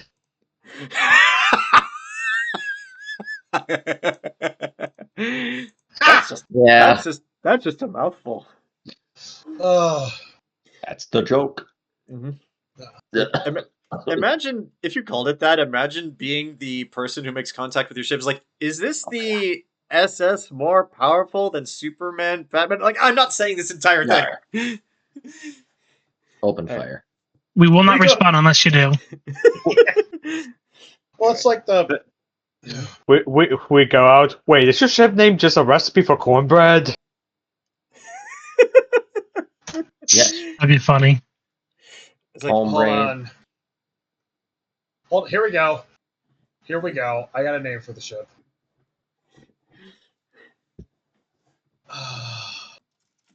Yes, this is a word. Merriam-Webster says so. Isn't that the word that like Robotnik tested his grandpa on? It's like the longest word in the English language. Yes, it is. No.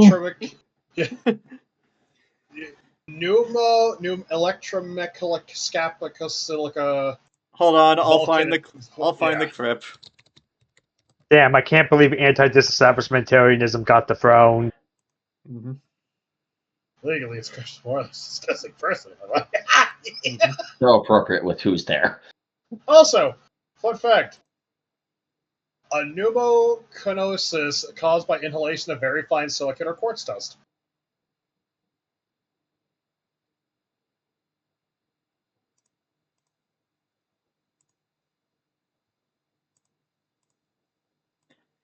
Wait.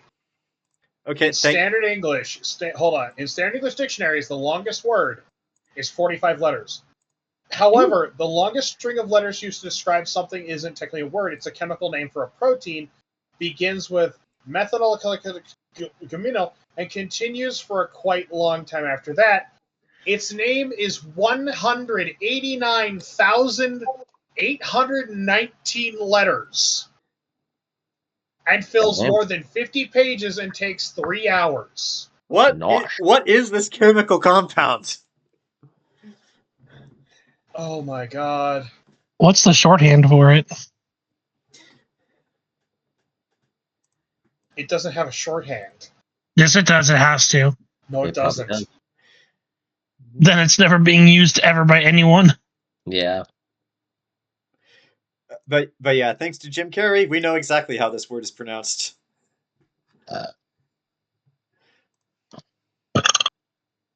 Yes. But here you go. Here's the official YouTube video. Behold the length. The fuck. I currently have my sound off so that the recording can record.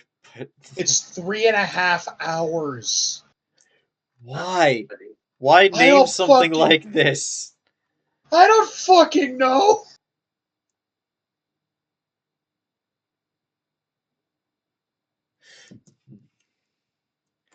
Yeah. All right. You say this word, you mispronounce one syllable, and accidentally summon a demon.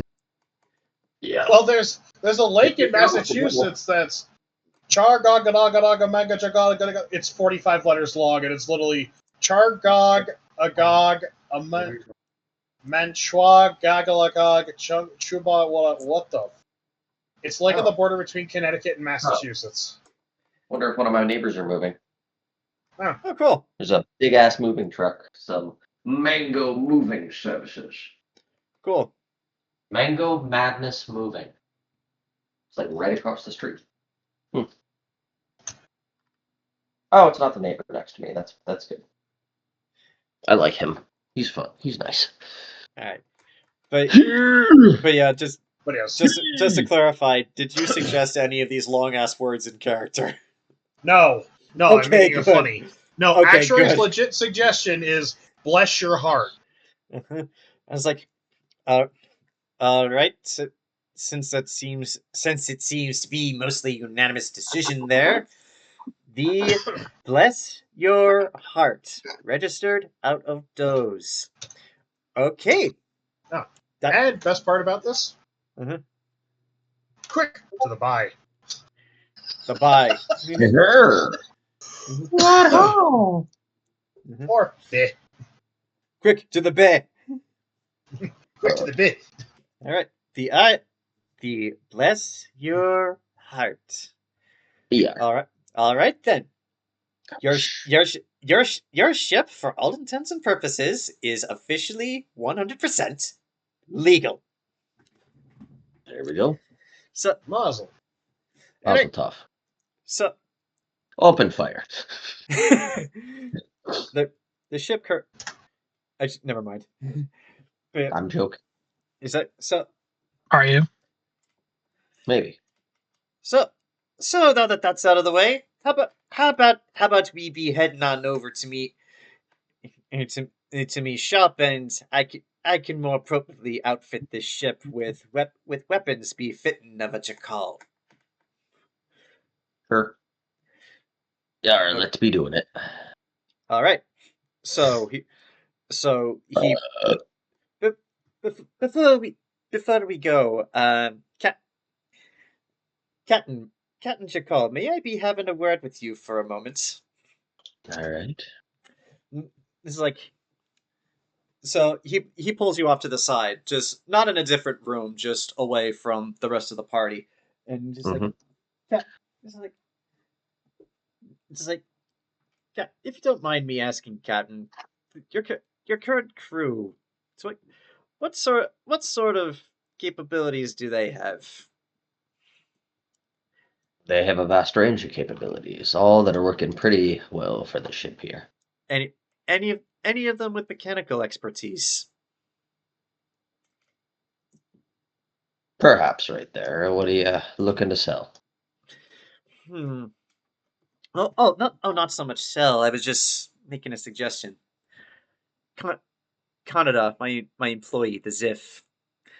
I was I was What thinking. is that? What? What is Canada? Canada. He's the Oh, he's the albino elf. space elf. Yeah, the albino Okay. space elf. Yeah, Canada. Canada. All right. Canada. Me employee. I was thinking maybe perhaps you could take him off me hands. Show him the wider galaxy. Perhaps right there. Like you're, Why you feel you're the need to offload him? uh, between between you and me, Captain, he is brilliant. Too brilliant for me. Too brilliant for his own good, perhaps. But he's got no motivation. He seems just perfectly content to just wait waste away repairing damaged ships. And just on a personal level, that just seems kind of sad. I'm hop- I'm hoping perhaps you could ch- challenge him a bit. Maybe motivate him motivate him to do something a bit more, come into more of his own. I don't know where he came from. He seems to be running for something, and I don't know where he's going. But I think, yeah, I knew your father well. He was always good to his crew. So I'm hoping perhaps you'd be better to him than I would ever be. Perhaps right there. Once we stop in at your spaceport, we Yeah, can have a discussion and yeah. see what happens there. Plus he seems fascinated with your ship, and if your ship having mysteries that still need to be uncovered, maybe this is just me, but I'd like to know a bit more about my ship before I put my life in its hands. Yeah. Yeah. All right.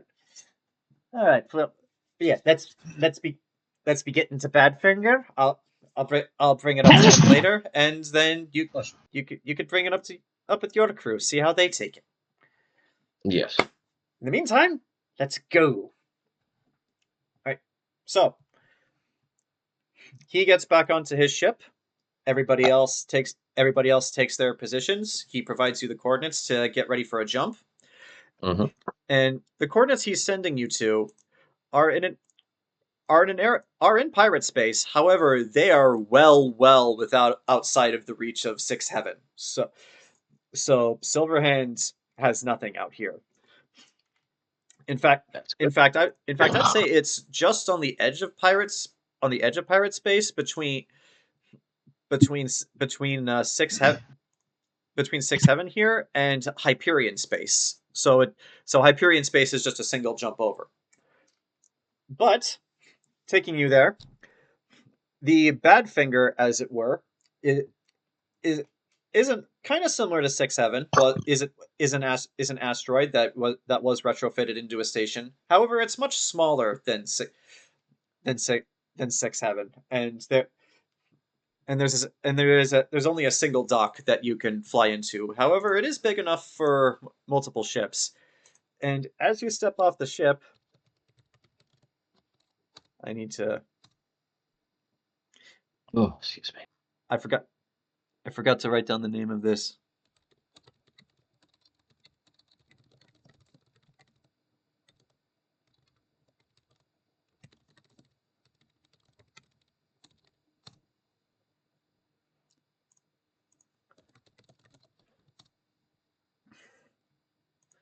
But yeah, as you all reach this station, step off into what's essentially a large version of a mechanic shop. Over the loudspeakers, this starts playing.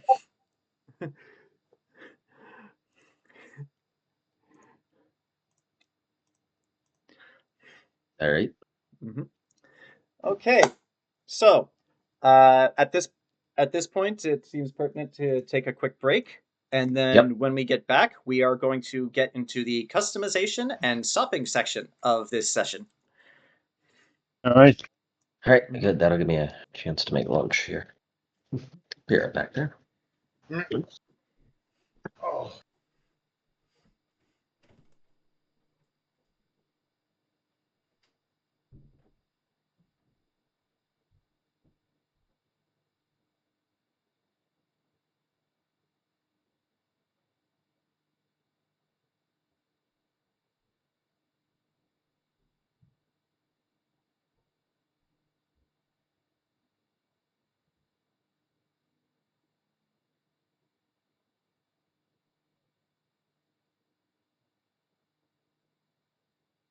So it's an it.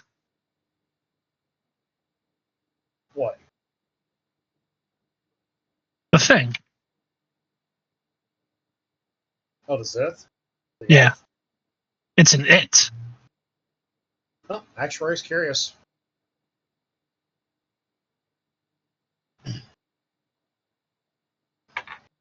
I need to use the restroom. I'll be back in there. Oh, man.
Oh, right.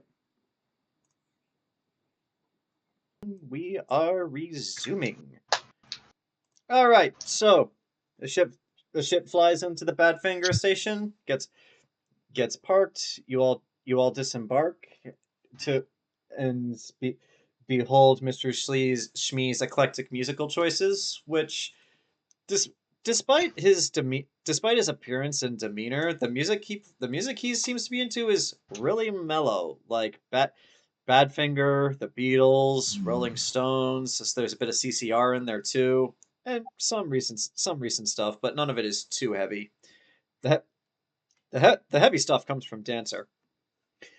So, details aside, we can do this in any order you guys prefer, or I can just give you an order of where to start. But who who wants to do what first? Like, what do you want to get first for your ship, for yourselves, or if there's something you want to do while you're working on the ship, or just something you want to work on? What do you got?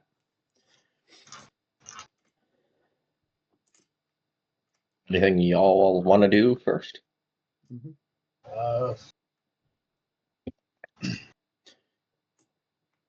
I gotta think. All right. Well, I'll provide suggestions of like things that you can do just to fill the time until you guys come up with ideas. For first okay, first off, for the ship itself, since you guys are getting it outfitted here, and since Jerkaul, you were nice enough to give him an extra 50K on top of the 100K that you owed him, in addition to the just good enough. Schmee is going to give you guys a free paint job for your ship. So, what do you guys want your ship to look like?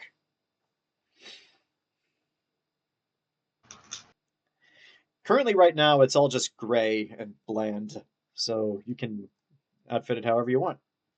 I mean, Hot rod, I was about to say. hot rod flames.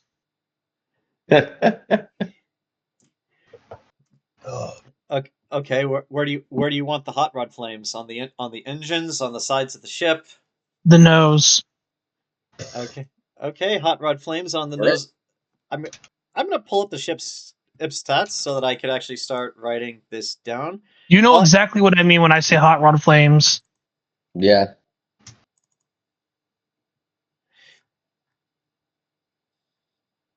And actually, I'll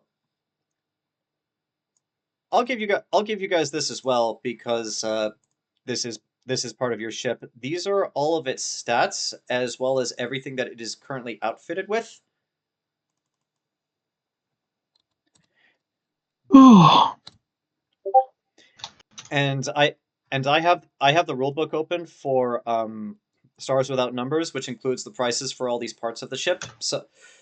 So you don't need to tell me specifics from the rule book. If there's just something that you know you want, like say a railgun, advanced shieldings, or like things like that, I can try to find that there and tell you how much it would cost. All right. But yeah, so first thing is first. Hot rod. Okay. Appearance. Hot rod flames on the nose of the ship, right? Yep. Exactly what you think. Okay. Currently your ship is just gray and bland. Do you want to change the color?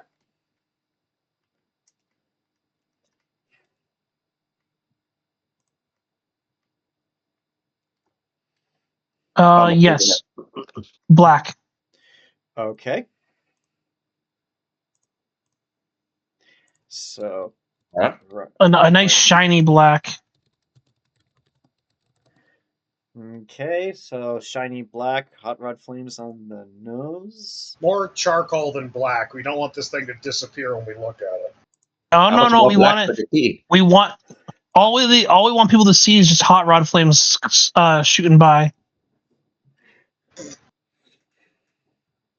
It's a shoebox.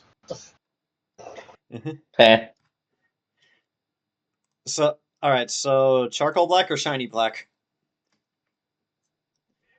or charcoal shiny black? Charcoal black.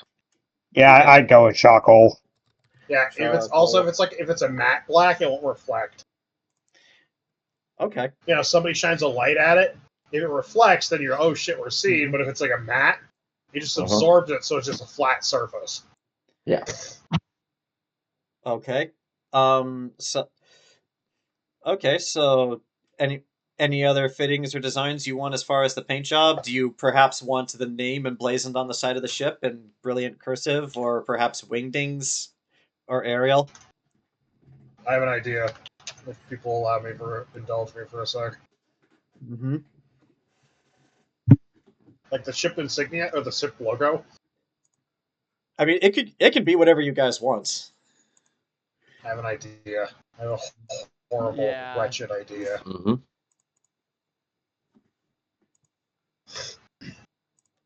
Okay.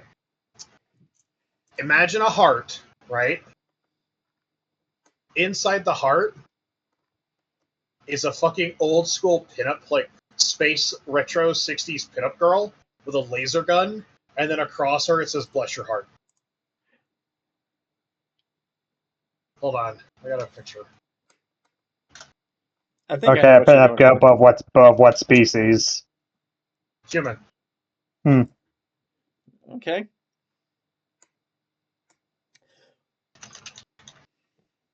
Hold on. Oh, I know.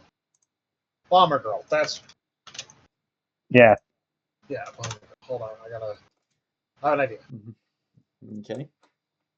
I got to mend. Mm-hmm.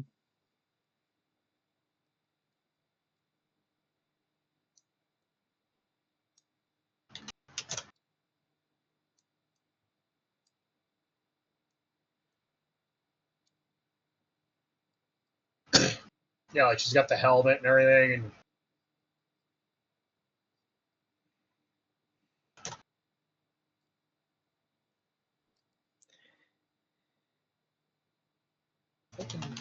stop acting like a.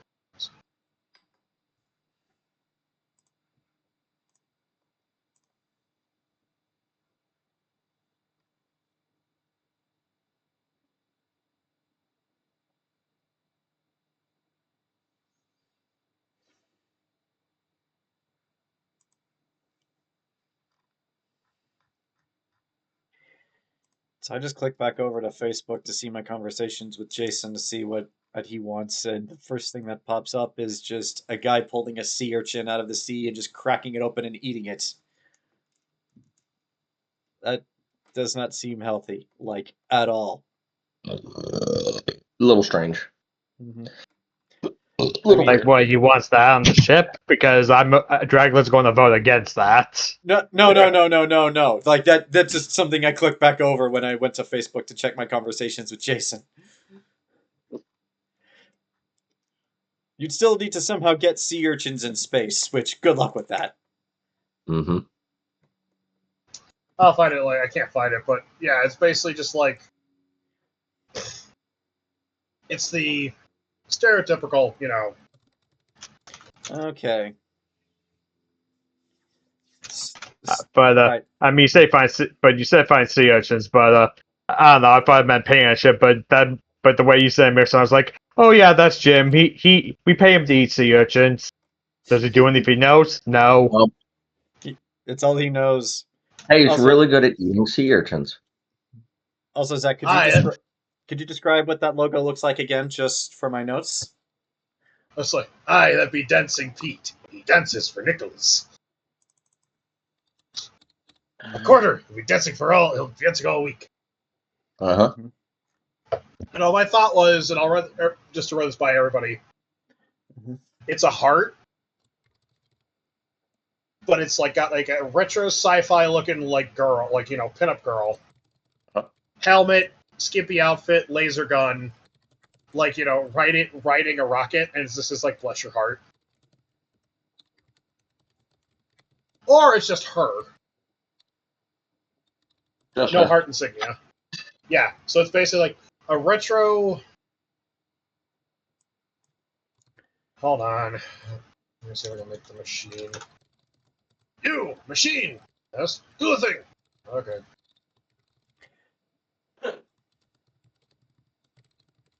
Okay, so while Zach is trying to get an artificial intelligence to produce an appropriate ship logo, Yeah.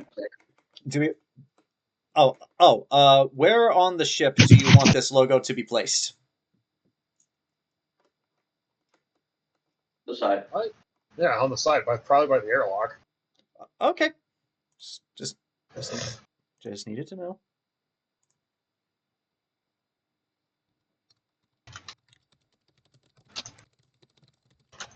All right. And so, do we want to leave the ship design at this, or is there anything else you guys want to add? Nothing else. You don't really need anything too complicated. Yeah, I wanted to say something to that effect, but I also wanted it to leave it up to you guys. But all right. So, What color jumpsuit, gentlemen?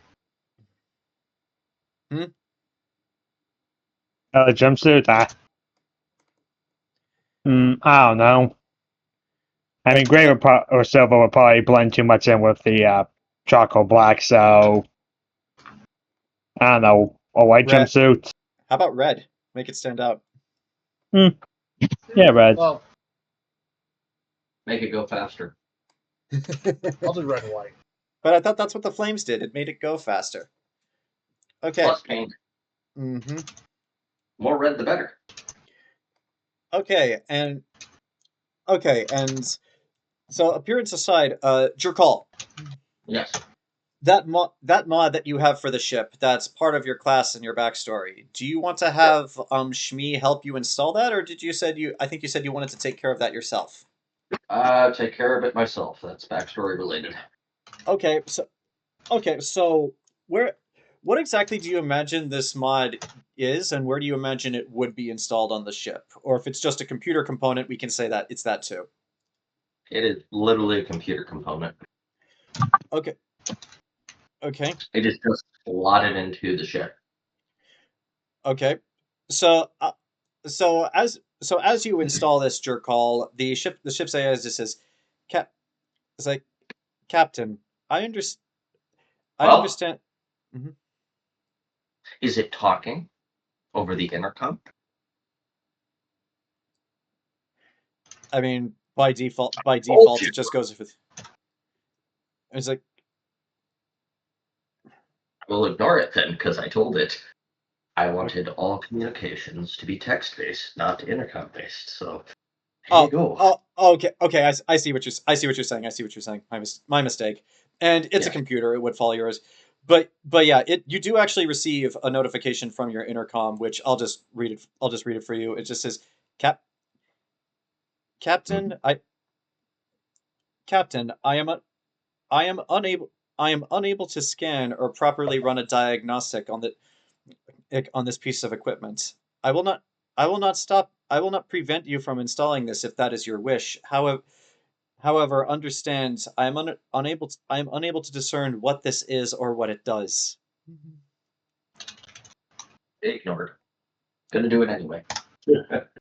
Okay. So, Doesn't say anything in response to the AI.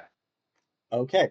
So, what now that you have this installed, you this will be treated as an awakened item, the same as your gun. And what you have unlocked right now with the installation of this is that I kind of imagine before when you walk around, you kind of have like a daredevil sense on ships so that you always know where Mhm. you are. However, with this installed, you can now actually see on your ship. You can actually see through the ship's cameras, of which there are many. And in fact, kind of by blinking, you can actually switch cameras. Like say you could be in your captain's quarters just doing whatever, and then you can just blink and then you see what's happening on the bridge, or like you can see what's happening in engineering. And one of the other benefits of this is you do not necessarily need to be on board your ship to access this feature. So like let's just say you're planet side and you get an alert that someone's on your ship, you can just and then you can see who it is. And there's no range limitation to this. That's all right then. But yeah, like as far as like controlling the ship or operating weapon systems using this feature, that's something that you got to get as you level up. But for right now, you can see through the ship's cameras, and as an added bonus, this is probably your first time actually seeing what the crew of your ship looks like. Just throwing that out there. Interesting. Mm-hmm. These people Uh-huh. got an awful lot of freaks around here. Mm-hmm. All right.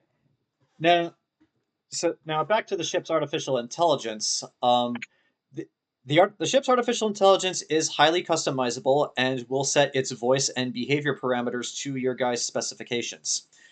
So, what do you want those specifications to be? How do you want it to behave? And if it has a voice, what do you want it to sound like?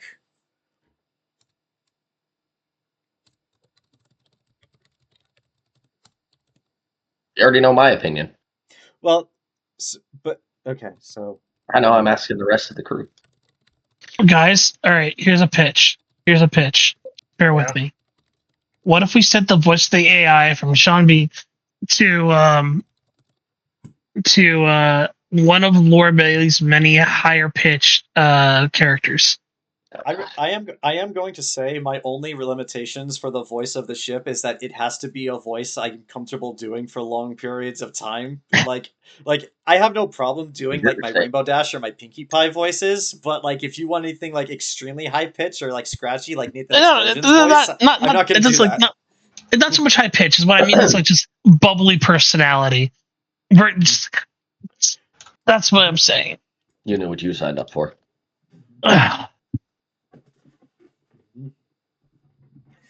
That or the sultry of the sultriness of Scarlett Johansson's voice. Jayson actually sent me his specifications, and he specifically requested I don't know this character, but Sierra from Halo Wars. Yeah, Sierra could work. Not having not actually played the game, I imagine she's like Cortana, but just on a different ship. Yeah, she's the first Halo Wars on ship AI. Okay. I'll watch some videos of her later. Serena, basically. I was gonna make the joke because my two petties what the ship's AI should sound like. Mm-hmm. My brother Tyrese, he owns a malt liquor factory. My brother Tyrese is starting a malt liquor factory. Serena, status. Standard orbit achieved. Also, I realized that having this character riding a rocket is a little bit much, but expecting trouble, Captain. Harvest may. Okay, so his favorite rocket ship. All right, so the two choices I'm hearing are either Serena from Halo Wars or high-pitched Laura Bailey. Which do you guys want? And I guess the Halo one, because I feel like a high-pitched ship AI will get annoying. Yeah, it will kill them quicker. Yeah, it would probably be annoying for me too. It's like ship voice Serena from Halo Mike posted in the chat. Yeah, I did. I saw it. Maybe ours again, but I don't think the Covenant appreciate that yet. Okay. Behavior parameters. Are there any that you guys want to sit on a set?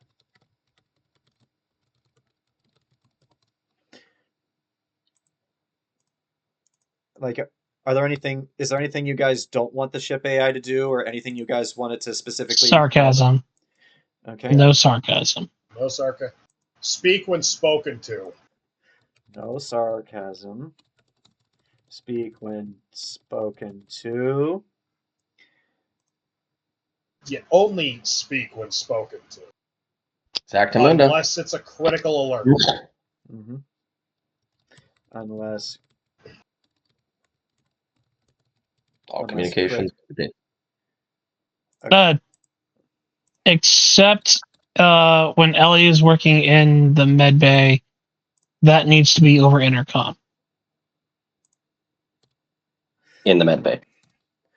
Because Ellie will probably be working with her hands and cannot reach her data pad.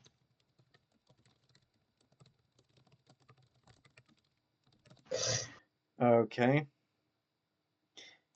Okay. So, yeah, no sarcasm, speak when spoken to, all communications with Captain, directly to his data pad. Let's... Actually, for Ellie, all communications just over the over intercom is fine. She has no issue with robots speaking.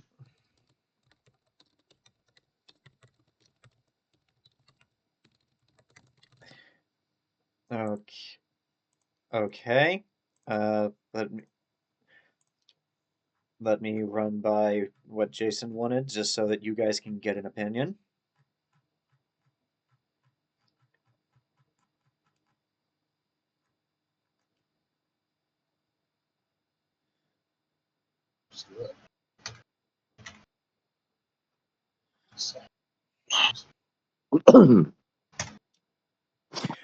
Okay, yeah, he mostly just said Sierra from Halo Wars, and you guys agreed on that. So okay.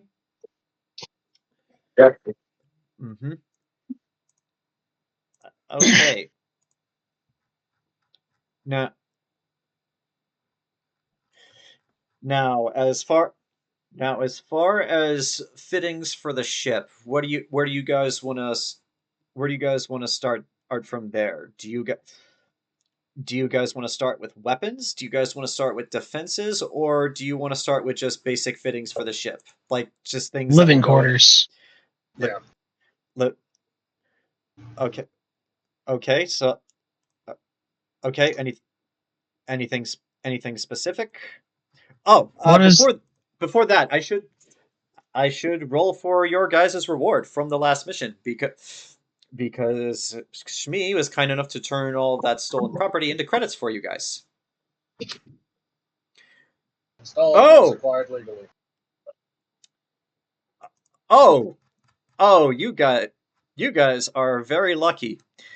Your total haul from the IS Hexington, not including the stuff you guys decided to keep, like if you guys wanted to keep some torpedoes, equipment, or MREs, that's cool too, but not including that stuff, 4 million credits.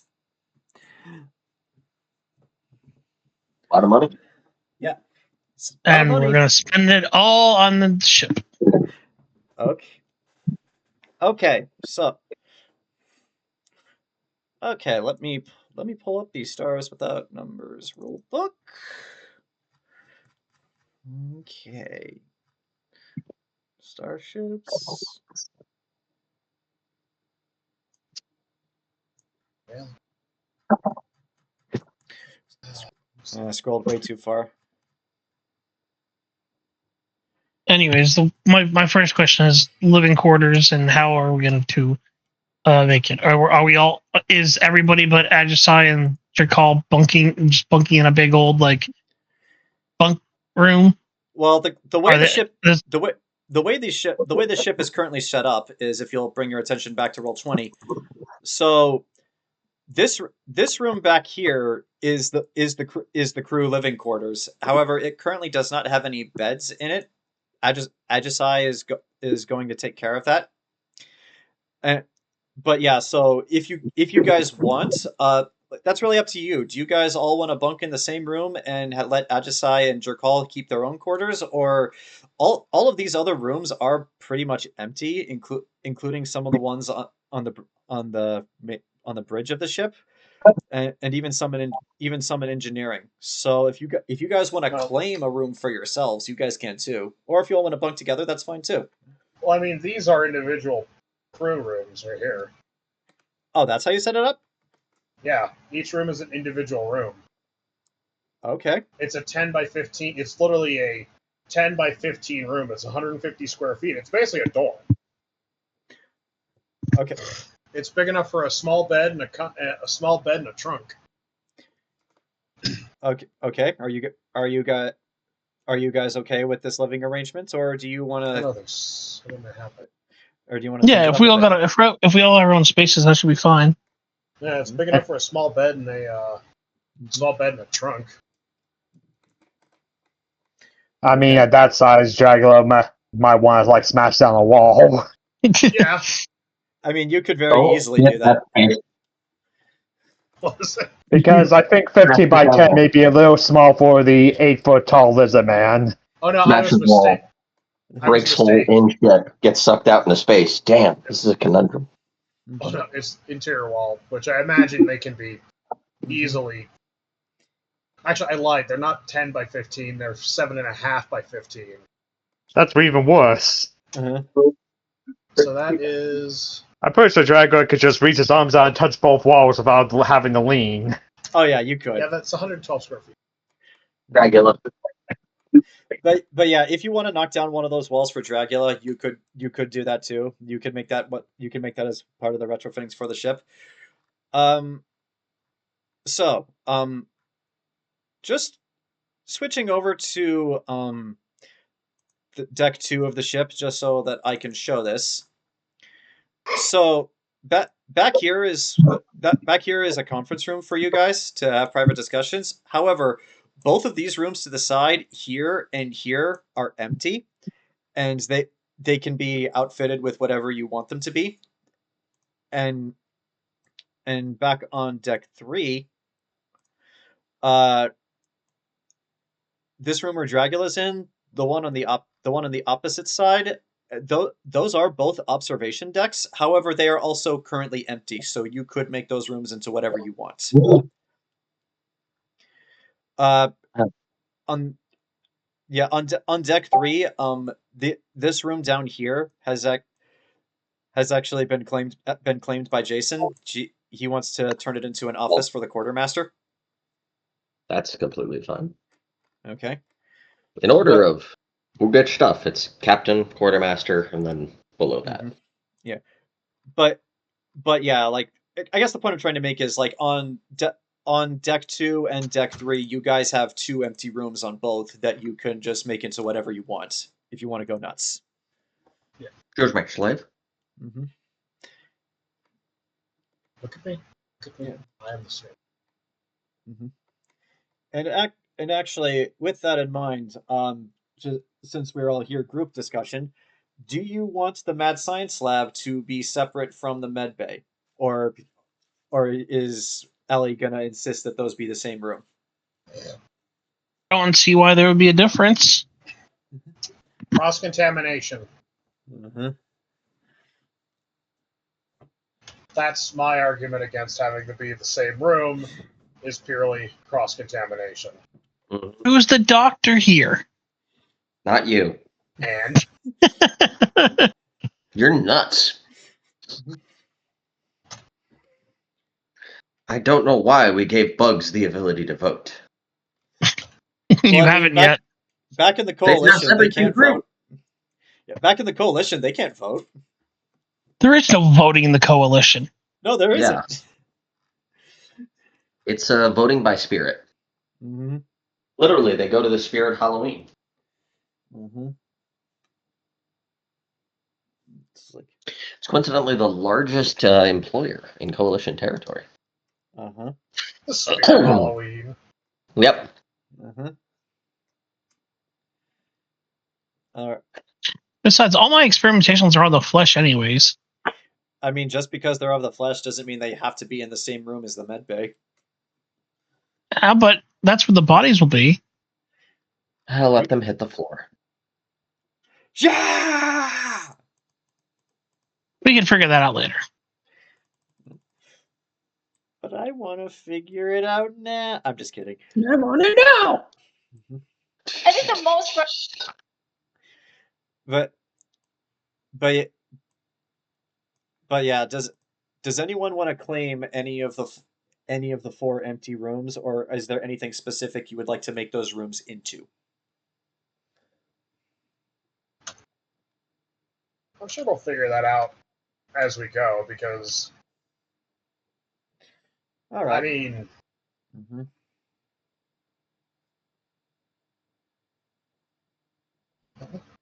Photoshop, stop being a fucking asshole.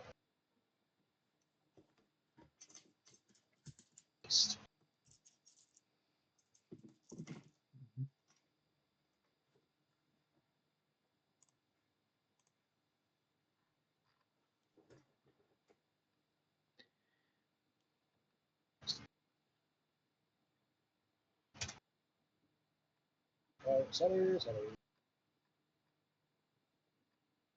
I also realized very quickly, I'm going to bring this up, the ship insignia.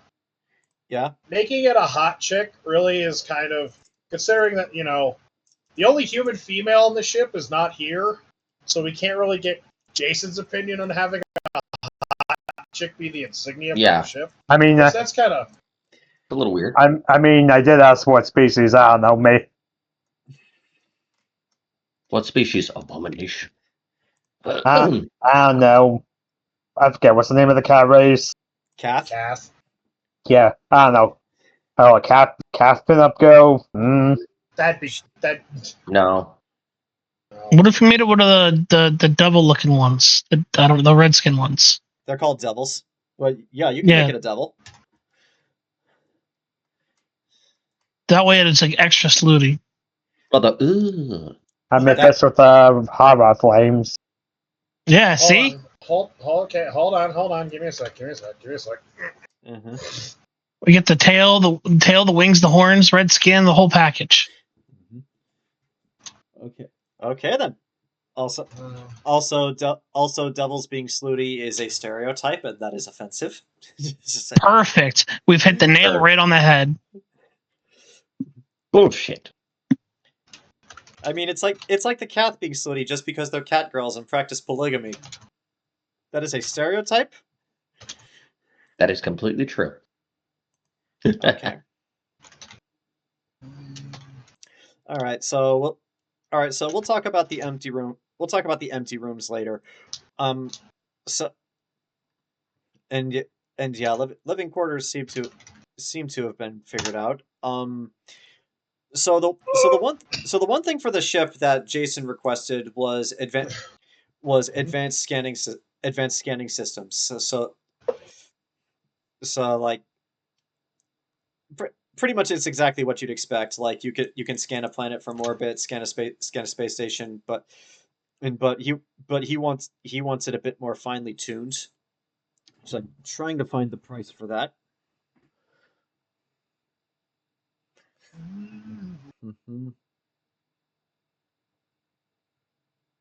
Hydro cannons, extractor, anchor point. Okay, here we go.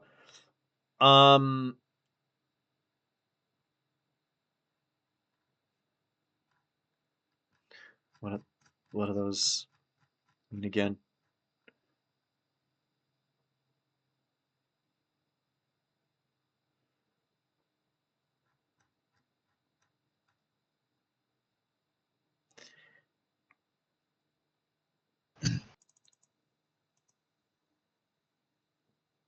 Okay, so an advanced scanning system for the ship would cost upwards to 50,000 credits. If you guys are willing to spend that on the ship.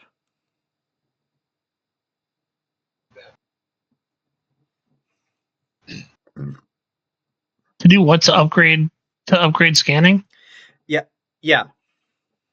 Yeah, that's fine. 50K is nothing in the 4 million. Well, it's nothing now, but those costs are going to add up once you start buying Yeah, up stuff. The point is to zero this out. Yeah. Okay. All right. So who's keeping track of finances? Captain. All right. Yeah. All right. So Captain, unless there are no objections, you can take away 50K for advanced scanning systems. I'll add that to your ship. Okay. What was the total credit amount beforehand? 4 million. 4 mil. Yeah, 4 million on top of what you already have. Said it was 50K.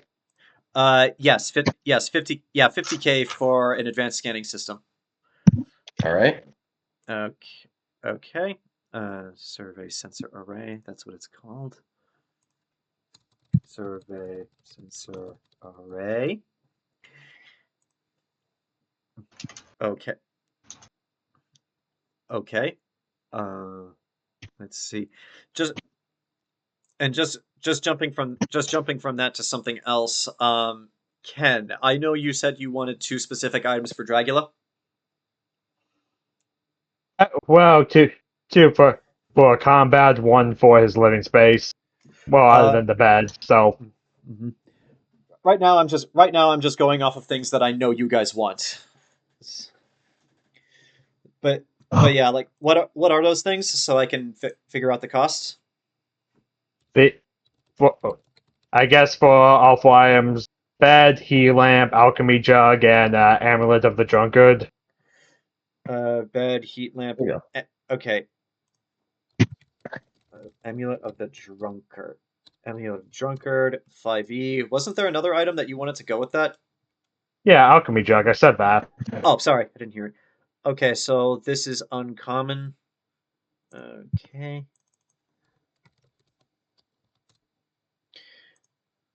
Just determining rarity. Okay, both of these are uncommon.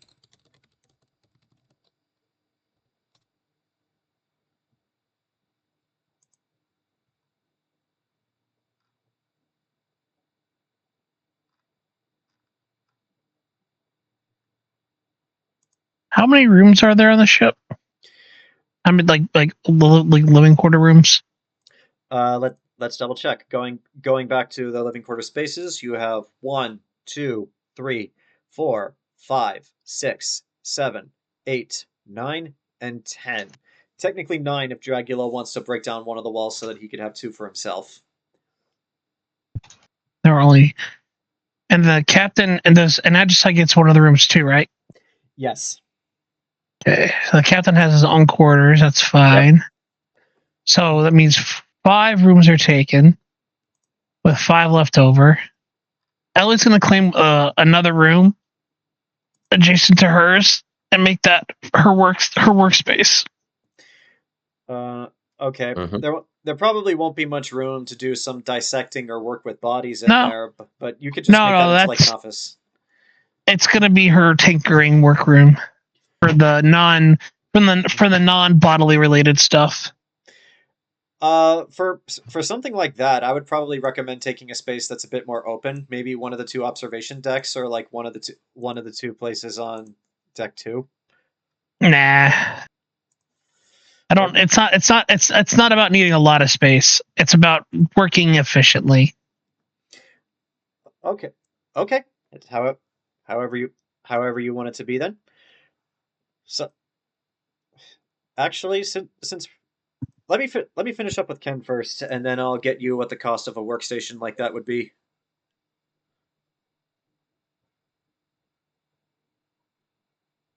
Anyways, what's waiting for the ship?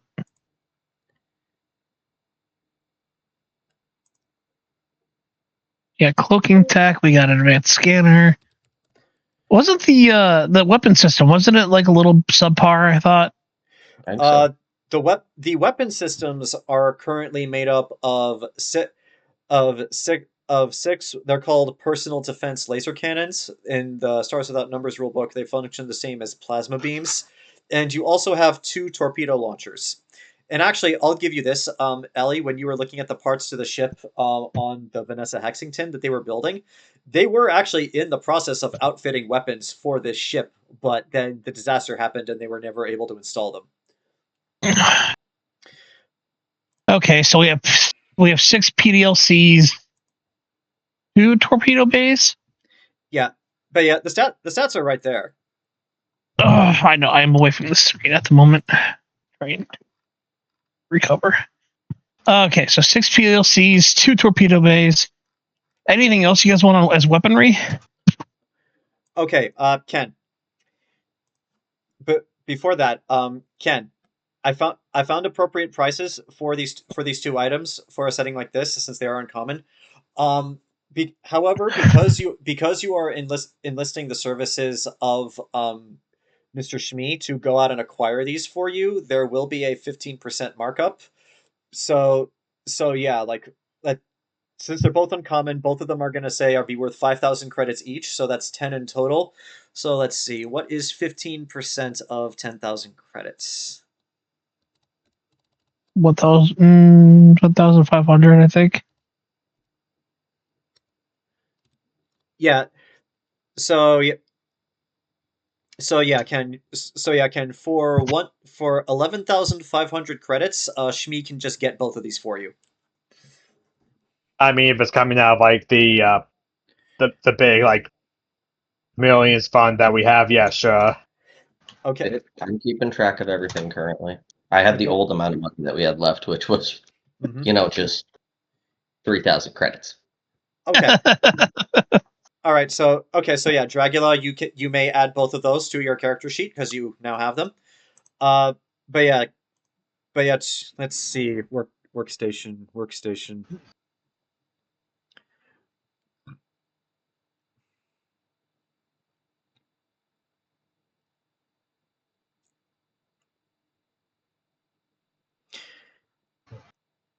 Okay, that's not that bad. Temme, a workstation of this type and that size, since it's not a full lab, however it does come with a lot of complex equipment, would be 10,000 credits. Okay. Mm-hmm. All right. Okay. I will add to the fittings Ellie workstation. Since that's pretty much what I imagine, just a desk that comes with all your Artificer tools. Mm-hmm. Okay. And moving on from that, let's get to weapons. there are many different types of weapons that you can get for your ship, and the Stars Without Numbers rulebook actually it has a few, but it actually manages to cover a lot of ground as to what type of weapons they are. So rather than list them out for you, I'm going to ask you guys, what types of weapons do you want for this ship, and I'll see if I can find something appropriately statted that's close to it. Like a railgun is actually a statted thing in this campaign that you guys can get, but they are very expensive. So, but yeah, that's already statted. For instance, I could just add that. But if you want something else, I'd have to figure it out. But I'll work with whatever you guys want. So yeah, what kind of weapons are you thinking?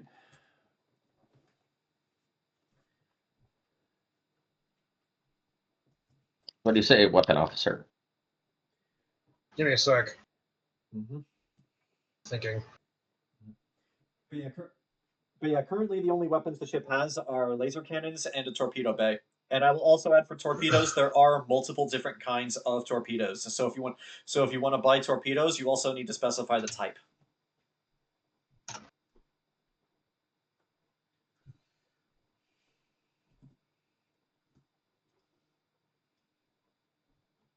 Looking up something.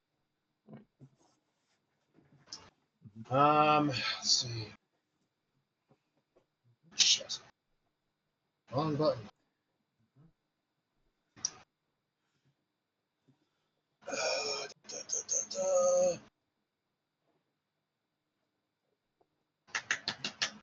Let's see.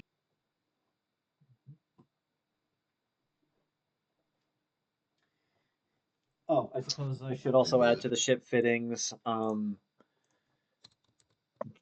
Jerkaul packed mod.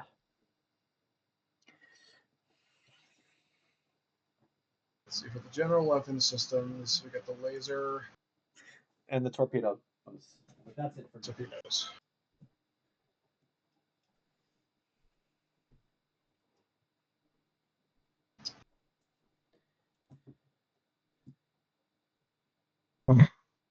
We perfect decided.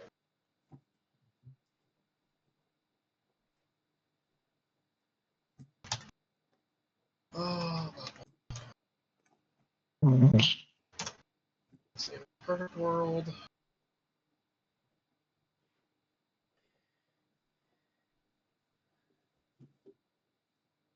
While Zach's figuring out whatever he. Well, no, we got the laser cannons and we got the torpedoes. Mm-hmm. Laser cannon.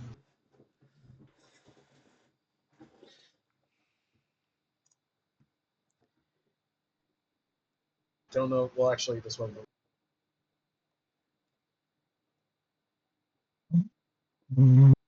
What are the? What would be? Actually, this would be something for the ship to run a diagnostic on. I mean, but by all means, ask it to run that diagnostic if it's something you want to know. What is our ship's capabilities?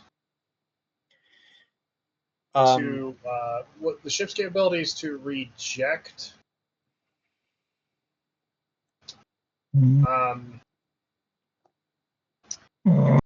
the ship's capabilities to reject to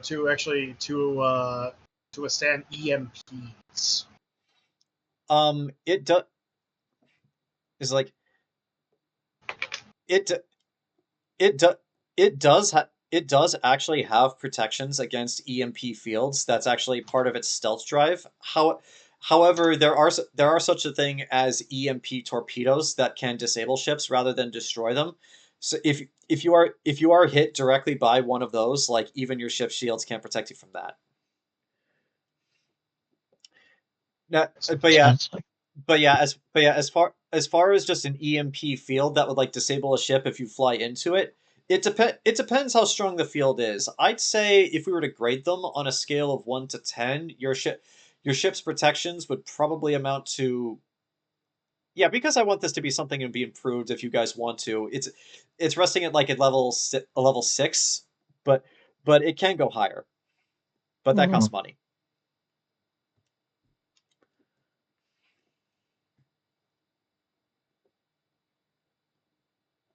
because, and I'm going to throw this out in character, Actuary is going to bring this up to the captain. It might be prudent to have a couple torpedoes that are able to disrupt a ship's abilities to communicate with itself. Basically, essentially, it's like the fucking EMPs from Star Wars. Yeah. Basically, it causes the ship. It disrupts the ship's systems. The So ion. the ship is the ion. Like, Ion torpedoes. Yeah, but Yeah. you guys can totally buy ion torpedoes. Let me look at what No, the cost 'cause- is. Yeah. No, he brings actually brings that up.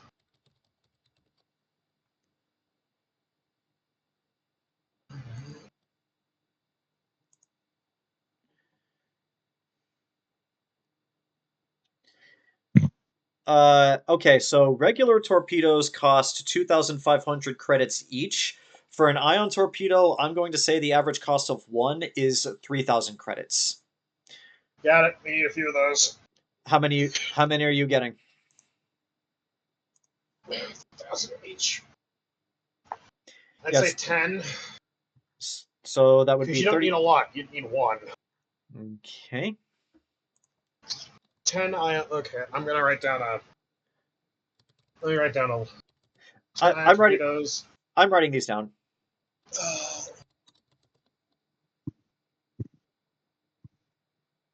Okay. We need a ion. cannon that. Yeah. So yeah, for right now, you have 10 regular torpedoes and 10 ion torpedoes, and I'd recommend that you guys pay attention to your ammo counts in future encounters because I will be. All right, what was the cost for that? 30,000 credits for 10 ion torpedoes. What's a rail cannon gonna run? How many us? torpedoes? Sorry. 10. 10. A railgun for a ship of your class. Let's see. Your ship is a frigate class, so that. Scrolled in the wrong direction. Okay. Let's see.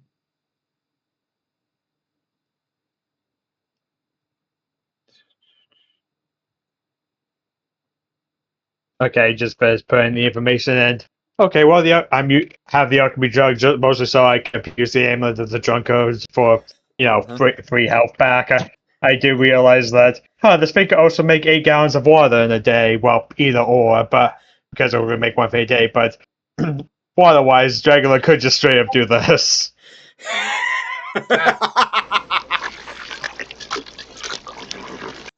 All right, but yeah, okay, I found it. If you want a railgun for your class of ship, 2 million credits.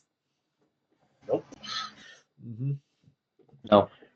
That's tempting. Fires, yeah. Mm-hmm. Well, no, we don't have enough money.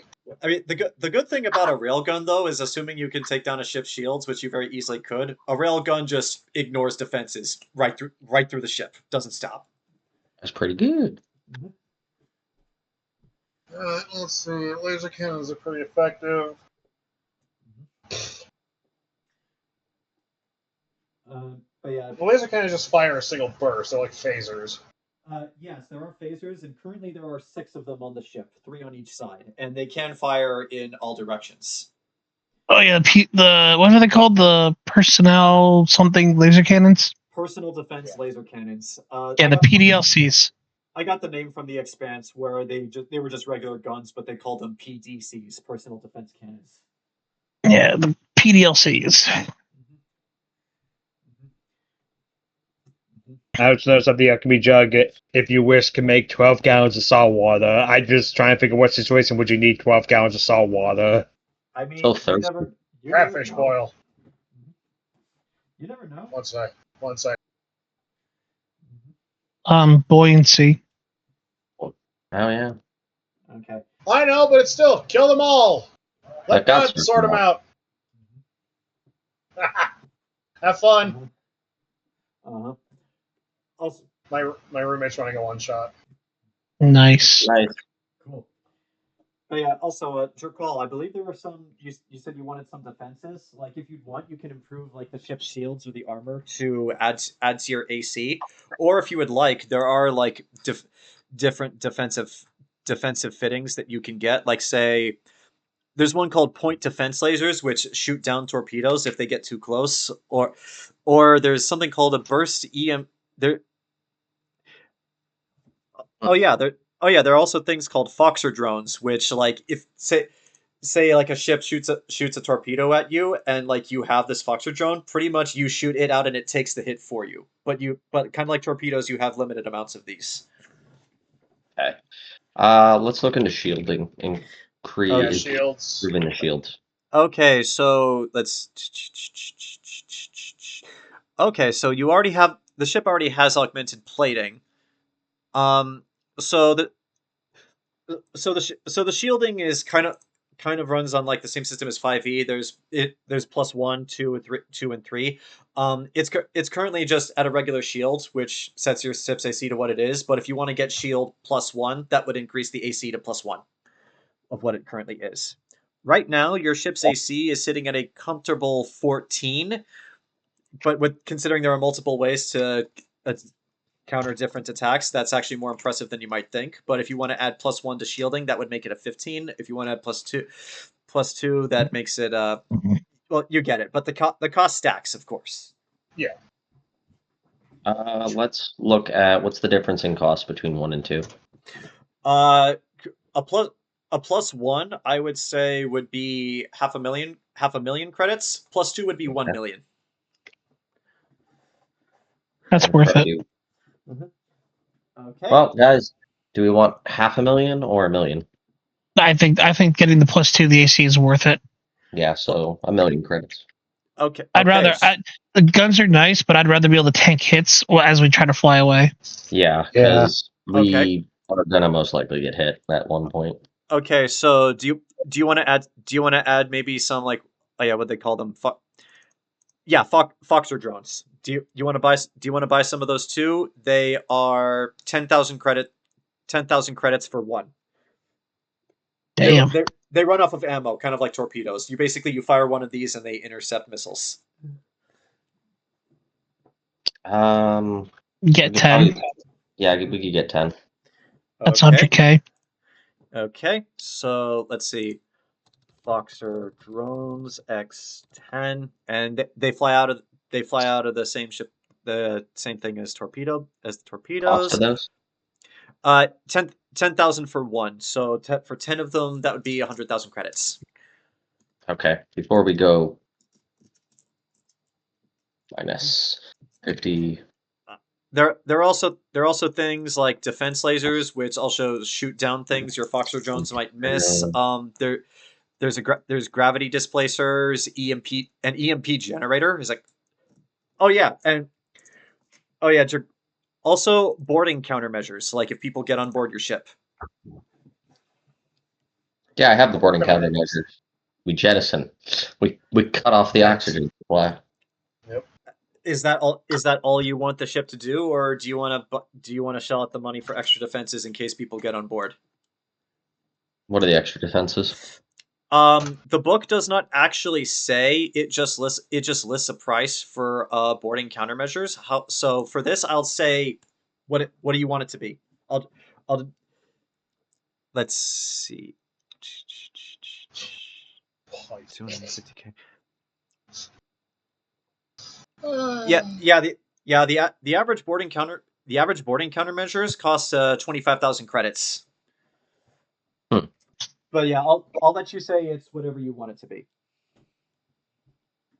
Yeah, we can buy one of those right there. So it's not about buying one or more than one. It's buying the fittings to make sure your ship is secure. So how much is that total? 25,000 credits. Okay. Okay. Oh, a Roomba. Cleaning dots and stuff. Okay, hold on. Boarding countermeasures, and I'll put down vent oxygen as part of the boarding countermeasures. But if there's anything you want to come up with later about what specifically that yours do, I'll add that in. Yeah. Okay. A room a Roomba probably costs about as much as a regular Roomba, so I'd say a regular one. I'd say about 200 credits for a Roomba. Now, here's the real question: do you want just one Roomba, or do you want a Roomba for like every deck of the ship? Every deck of the ship. So the ship currently has five different decks. That's 5 Roombas. So that's okay. Okay, Roombas. That's about 1,000 credits. Yeah, that's 5 of those. Okay. Oh, rations. Okay, we talk. Yeah, we talk. Let's see. Yeah, no EMP generators, gravity displacers, defense lasers. You didn't want any of that. It's like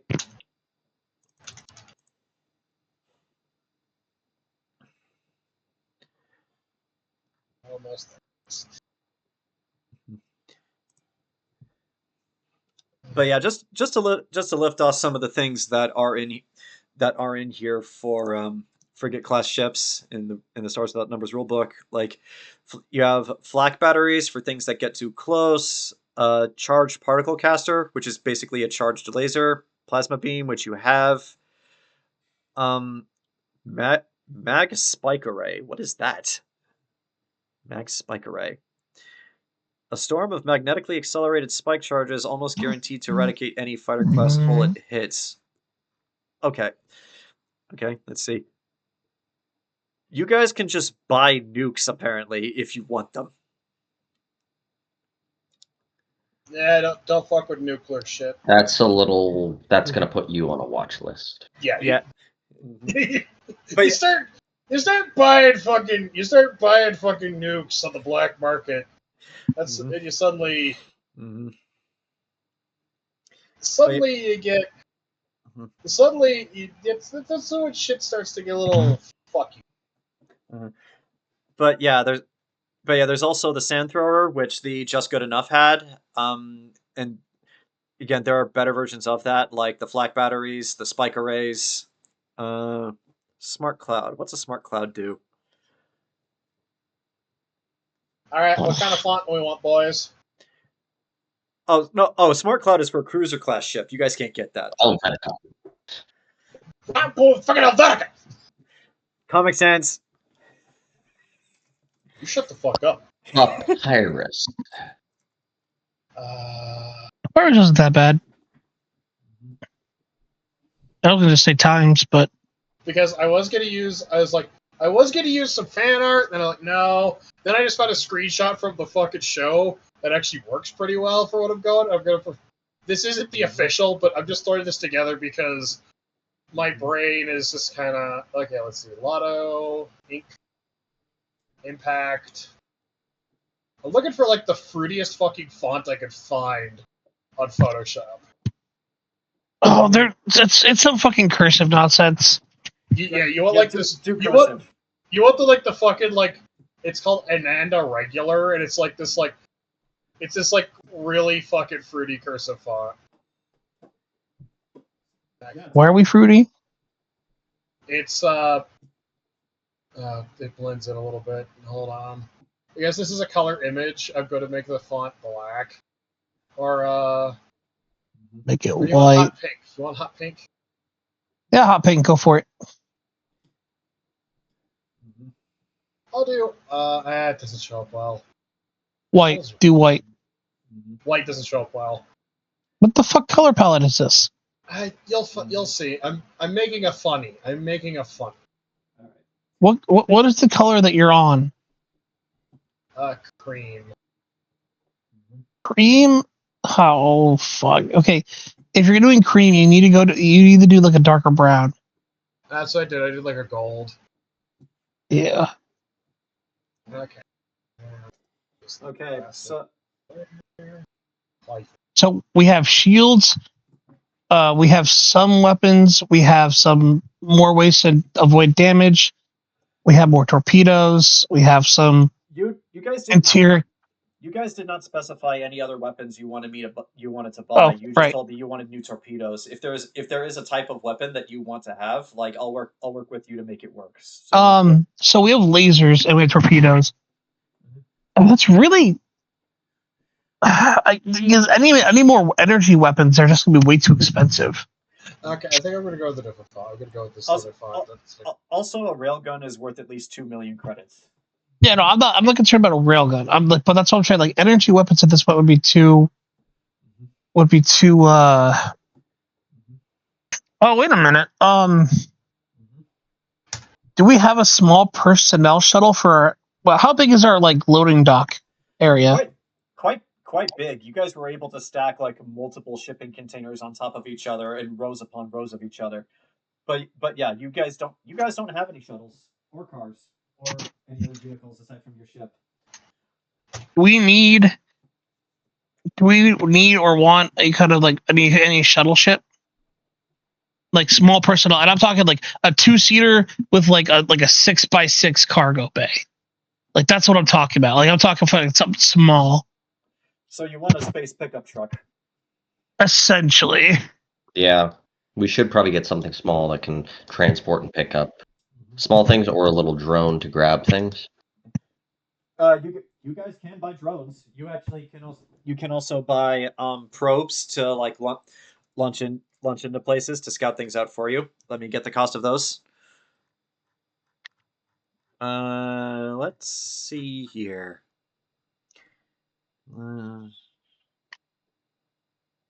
Drop pods. This is the stupidest fucking thing I've ever fucking put together in an hour. Holy shit. So, Sorry. So yeah, just like the average drones, just for like scouting or just for like fiddling with basic stuff in space, run out to 10,000 credits each, unless you want them to do something very specific. So they'd have to be modified. But if you just want basic ones, again, that's 10,000 credits each.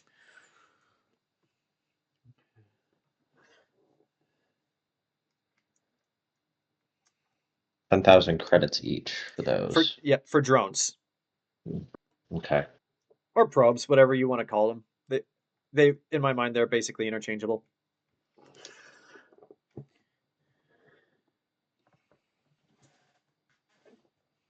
I think the food.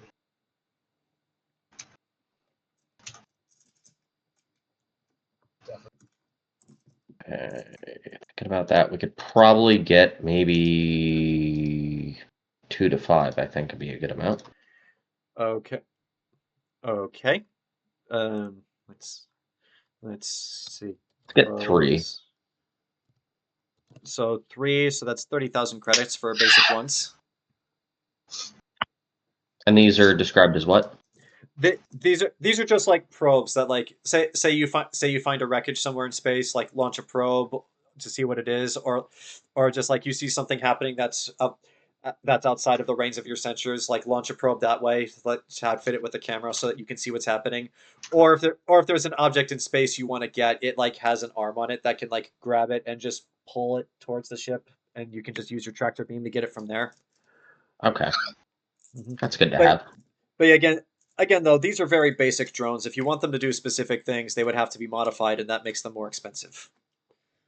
Okay, I have a placeholder. Okay, I didn't want to use AI art because fuck that noise.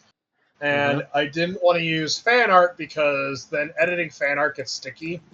So I decided to use, I was just like, okay, we need a demon chick, right? Yeah. And John, you even said pop culture in this world is based on now, right? Pretty much, yes. I submit to you, my fine fuckers. I threw this together in an hour.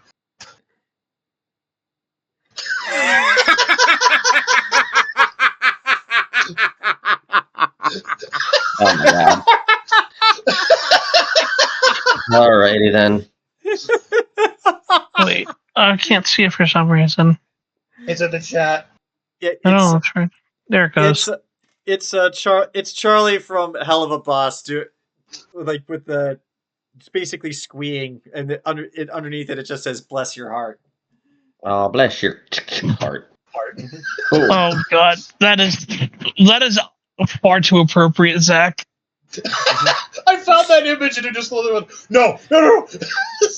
Bless your heart. I mean, if you could just like, I guess, draw a more original demon chick, like more in line with my campaign, that's in that pose, that would fit better. But yeah, I like this. Mhm. I think it weirdly works. Yeah. It weirdly works for the pose works. Oh, bless your heart. Yeah. Perchance. Because yeah, all the demon chicks that I was like because I was literally just like, wait a minute, I got Photoshop, I have an internet connection. Fuck this. I have Photoshop. I I am a god among men. All right. pay $15 a month to the literal Nazi AI to the Nazis. Fuck it. Might as well you extort them. So, Uh, since we got an hour left, and there are a couple of other things I want to do before this session wraps, I have a question I would like to put to you guys. So I have some other stuff. Okay, go ahead. We're gonna list, but speak. Any other ship-related things? Yeah, yes, ship related. This is ship related. Ship related things first, then we'll get to what I have.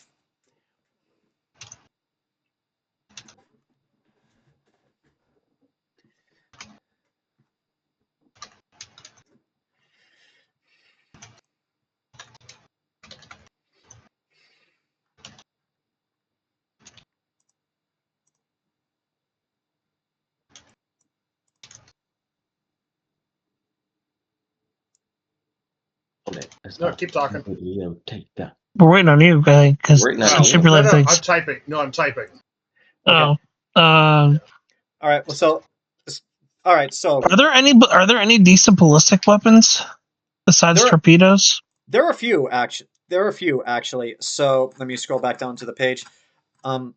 So your previous shit had something called a sand thrower, which basically just collected a bunch of like scrap metal you found and threw it out of the ship. However, there is a better version of that called a flak battery. Let me read the description. This is from the Stars Without Numbers rulebook. Okay. Okay, here we go. Okay, flak emitter battery. A baseline frigate anti-fighter system. This battery fires waves of lasers or charged particles to knock down smaller craft that get too close. Basically, it's like a shotgun that could obliterate smaller fighters that get too close to you.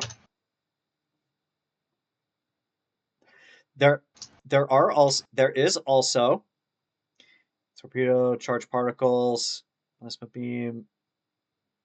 Okay, here it is. Mag spike array. Mag spike array, a storm of magnetically accelerated spike charges that almost guarantee to eradicate any fighter class craft it hits. So basically, it's kind of like the sand thrower, but it throws it out in a single direction.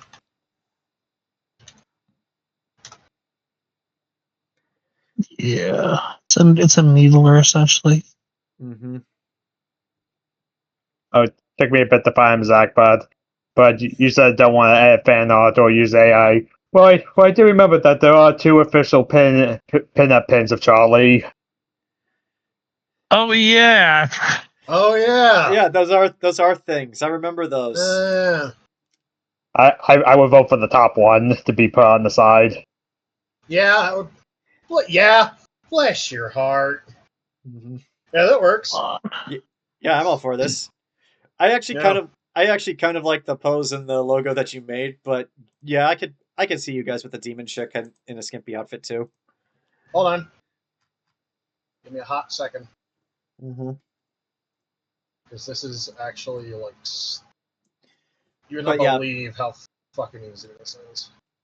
But yeah, so I actually talked about this with Jayson. What I was gonna have him do a solo session where he basically runs off to Space Costco for you guys to buy non-essential stuff. However, in thinking about it, I would actually like to open the door to you guys. Once you guys are done here outfitting your ship, do you guys want to go to Space Costco and roleplay that as a group? No, I mean, like I said, the only things for his room Drago probably wants right now are a bed and a heat lamp, and I don't think we need to roleplay that. Well, that's just only if you guys want to go to Space Costco and roleplay that just for funsies. Was there anything ship related versus anything personal related? Like Dragula's whole stuff, that was personal related stuff, so it's the difference of what else you guys want. The We still have a stuff good amount of Well, the stuff I listed, that's stuff for the armory, because we need an armory. There actually is a cost for just an armory here. Let's see. Okay, for all of these are actually listed under just just armory. So, but yeah, for this ship, 100,000 credits for all of these. All right. That's a no-brainer. Yeah. Also, you're going to need to designate a room on the ship that you want to put all of these in. All right. Well.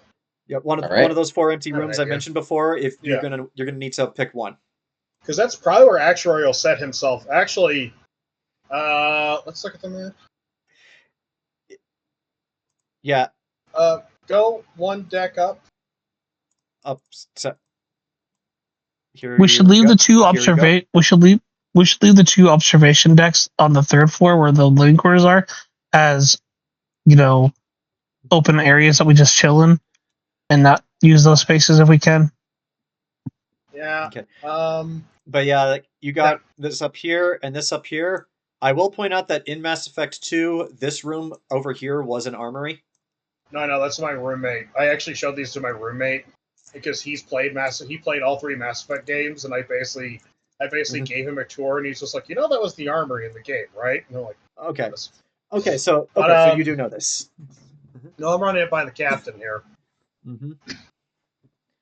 Would you want the armory here, as it is, like, on the main deck, Mike? Or would you want that below in the cargo bay? Because I can carve out, like, a room in the cargo bay. Probably not the cargo bay, the previous one that you suggested right there. Right here? Yes. Yeah. So Actuary will take that, and in that case, that'll basically be, because since he's the weapons guy, that'll just basically come his office. Yeah. Okay. So. All right. So you do that. Yeah, Actuary was just like, fuck it, I'll take that as my desk. Mm-hmm. I'll put a desk in there. Mm-hmm. But yeah, this is different from what you asked for, Temme, because you just asked for a workbench. This is like full fittings for an armory. I know what I asked for. I'm basically, the point is that like my tinkering spot is basically going to be like a place where I make the magic items. Okay. I will also say though that you can also use the armory for that purpose too, if you specifically want to work on weapons. I'll have to, because eventually Actuary's going to bring his gun and come crying to Ellie to fix it. Mm-hmm. That's a good thing. Okay. I made it. Okay. All right. So moving on from there, since you guys don't want to go to Space Costco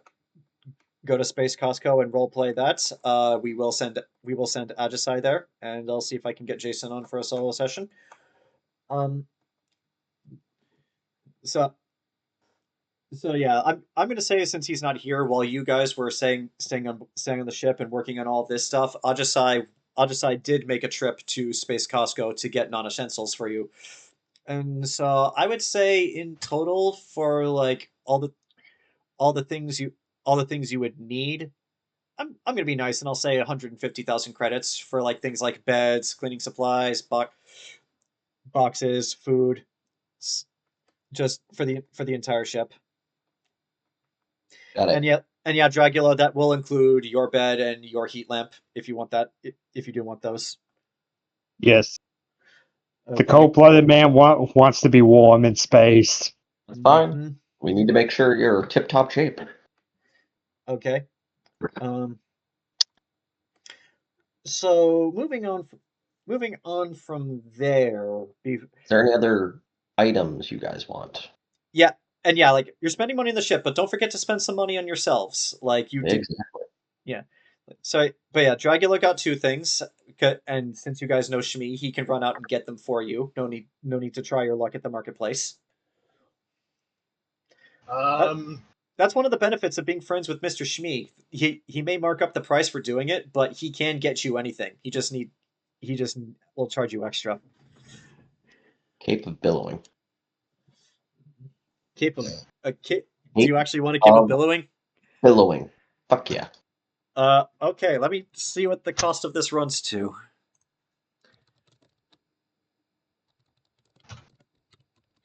Cape of Billowing. I have to do it. It's for the fit. Well, you wear this cloak, you can use a bonus. I'm gonna say for this because it literally does nothing other than billow. It does nothing. It's just flare. Yeah, Great. 500 credits. Actually, I will ask you: do you want this to be an actual cape, or do you want this to be like a cool jacket, like a duster? It's going to basically be kind of a mixture of both. It's kind of the whole how pirates dress type of duster. Okay, I got you. But yeah, Dragula got his items. Ellie, are there any magic items that you might want? Yes, but come back to me. Okay, Actuary, are there any magic items that you might want? Let me just check my attunement. I got the cloak protection. I've got the death saving. I got the cloak protection. Oh. Yeah. Technically, I'm a ranger. Yeah. Ajisai, while she was out, also bought some climbing gear and dungeon delving supplies for herself, but that's also included as part of the 150k that I said earlier. Technically, I think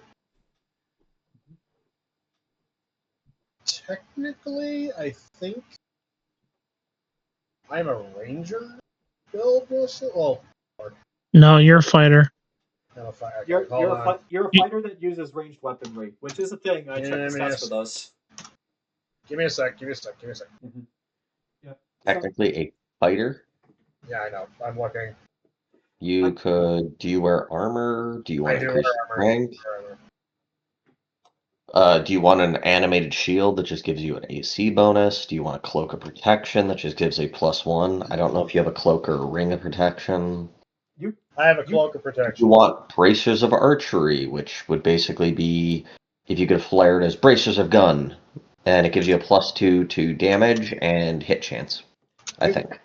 You can buy like a personal shield generator, which functions basically like as the spell shield. It's an item that does it, but in game it's basically like Master Chief shields or the elites.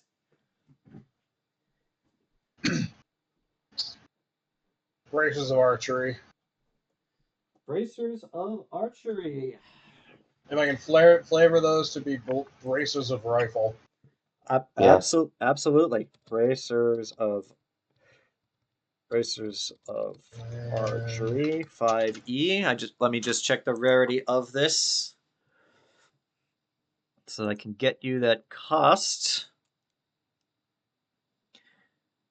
Okay, so this is also uncommon. It's and 15% markup because Schmee is getting it for you.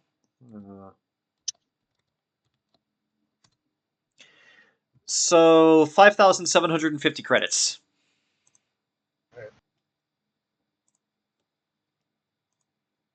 Got it. Yeah, 5,750 credits for the bracers of archery. Done. I'm keeping track of the cost. Mm-hmm. And I got one.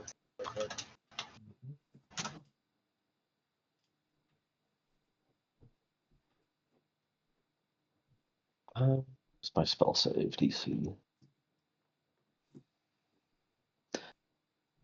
I got one myself. I got one item that I'll look for myself. Right there, John, and that would be a Rod of the Pact Keeper. Rod of the Pact Keeper. Whether it be 1, 2, or 3. Rod of the Pact Keeper 5e. What does It's an essential warlock item. It's a +1 to spell save and spell attacks. Okay, it's uncommon. There's 3 levels: +1, +2, and +3. I'm reading what this does. Okay, yeah. Okay, yeah. So he can definitely go out and find a +1 for you. All right. What would be the cost of that? Okay, just doing some math here.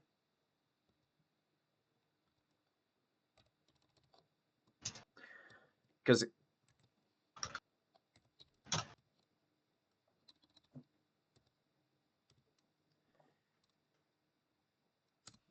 uh, 13,800 credits for the +1. I read what this thing does. This is a very good item for a warlock. Yeah, it is a quintessential item. I had one. I had one in Ken's game. It's necessary. And that's basically taking up my last attunement slot until I swap out stuff in the future. There are two things I'm looking for. Anything for Ellie or anything for Dragula? Rawr. Dragula got his, I think, unless there's something else you want, Ken. Is there any other items Dragula wants? We have a lot of money. Not that I can think of at the moment. Do you want a better weapon? Also, remember, you have a lot of money, +1? but there are lots of fees. I know. +1? I mean, as of right now, I think I'm good. All right. All right. Actually, Besides, this campaign just started. Drago wants to use these weapons for at least a while. Alrighty then. Ellie? Does it because, he names his weapons. Mm-hmm. Actuary, what do you want? Two things. What do you want? I'm looking for a manual. What kind of manual? The manual of quickness of action. So you want manuals. All I right. want the manual of quickness of action, and alternatively, there's one other item I'm looking for. Okay. Okay. An animated shield. Let me look. Manual of quickness of action 5E. They're both very rare items.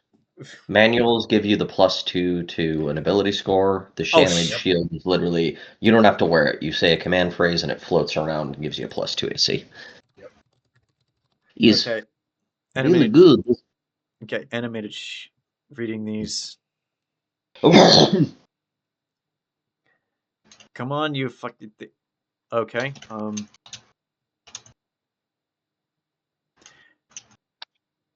While holding the shield, you can speak and cause it to animate. The shield leads to. Holy shit. Okay.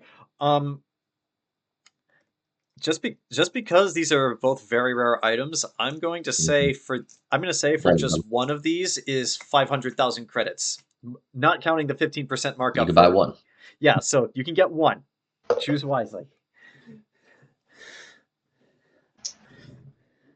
I want the animated shield. All right then. Let me just do some math for the markup. That's all your items there. I know. Gotta spread the money around. I know. Well, it's either the. You buy a very rare, and I'm like, I bought a regular rod. It's uncommon. All right. So that is $575,000 to acquire the animated shield from Mr. Schmee. Right. It's a shield that allows me to continue to use my rifle. Yep. All right. So also the way I'm the way I'm going to flavor this, Zach, is that it's less like an actual shield and more just a shield generator. Yes. Ellie, is there anything you want? Monsieur Ellie. Yes. How much for a tentacle rod? A tentacle rod. You pervert. What does that do? Tentacle rod. I'm gonna. Rare requires this. You can use an action, direct each tentacle to attract.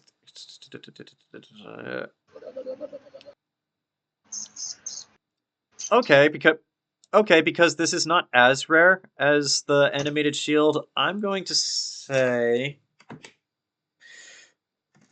Okay, you got lucky. I'll say this costs 200,000 credits. Is that within budget, Captain? $200,000? Yeah, Yeah. 200,000 credits for this. That's in the budget right there. Okay, so hold on to 100,000. Let me 0.15. If- 23,000 credits for because of the 15% markup.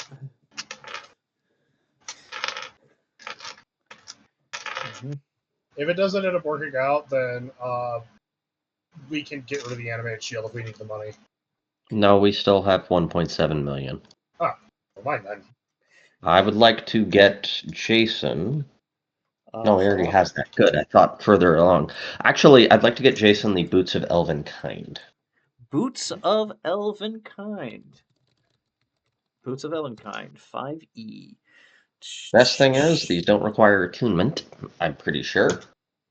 And they match with the cloak. Boots give you advantage on stealth checks that rely on movement, and it makes your footsteps silent. Okay, so good news. This is an uncommon magic. This is an uncommon magic item. So for this, I'd say, yeah. Okay, 5,000 credits plus the markup. 0.15. 5,750 credits. Got it. Okay, I want one more, and I want one more thing. Okay. What's the thing? Cloak of Protection. What rating? There's only one. It's uncommon. It's an uncommon item. It only has a +1. Okay, because this is armor rather than. It's not armor, technically. Not armor. All right. Well, it's a cloak. There's two things. There's the Cloak of Protection, +1 to AC, +1 to saving throws, and a Ring of Protection, which does the same thing. Okay, so yeah, 11,500 credits for the Cloak of Protection, +1. Okay. All right, I got it. Okay, and so with that in total, we have 1,693,930. Right, hold on. Mike, I gave you my Ring of Mind Shielding, didn't I? Yes, you did. Okay, that's what I thought. So I need to take that off. So that means I still have one attunement spot left. Mm-hmm. I have added +2 to my damage for my gun. Okay. Do I? Oh wait, so my attack bonus to hit is now Do I? with my rifle.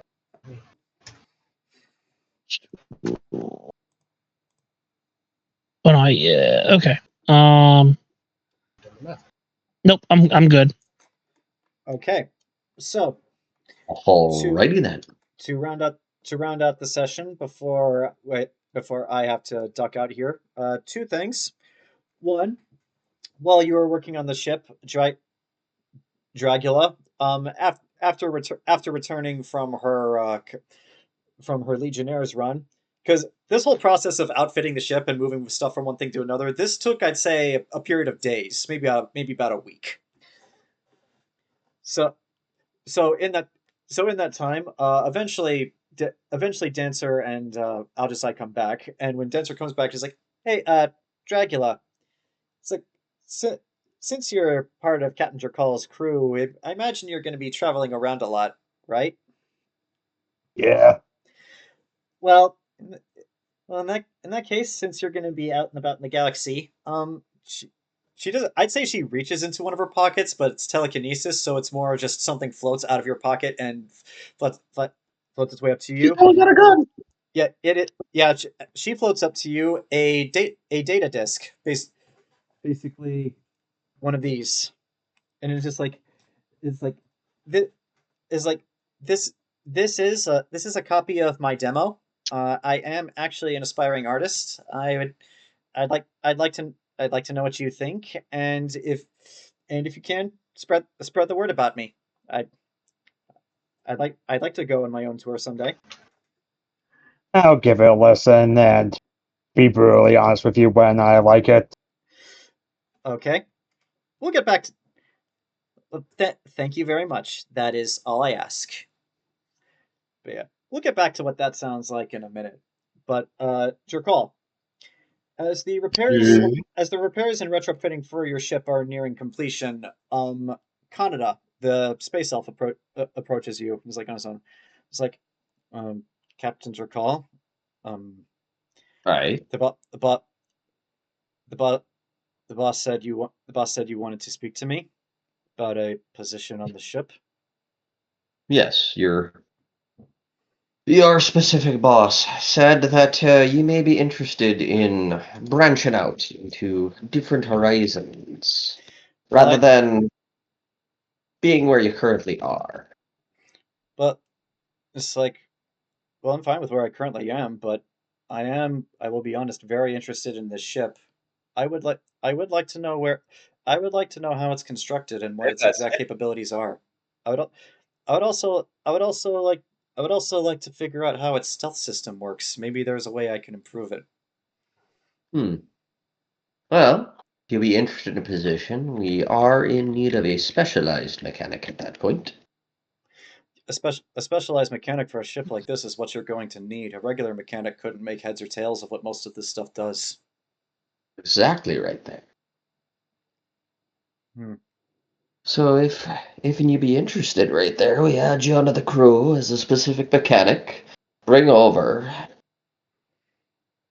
You'll be making just as much as really anyone else, barring the quartermaster or myself there, or the master of arms.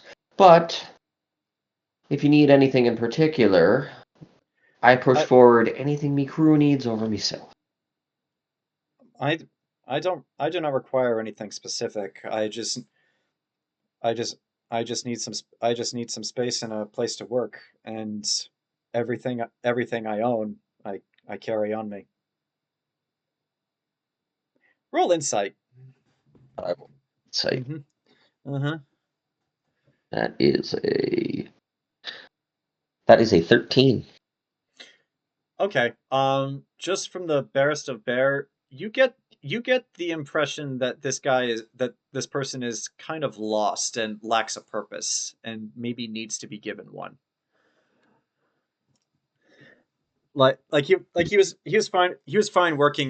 He was fine working in the in this repair shop for the time being, but what Schmee told you about this guy is definitely true. He needs to get out more and actually do more stuff because he's way too brilliant to be stuck here.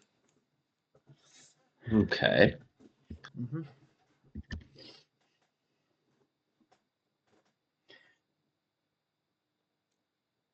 Well, right there. If you be interested right there, be happy to add you onto the crew there. I would I would get I would get a fair share, same as the rest of the crew. Same as the rest of the crew right there.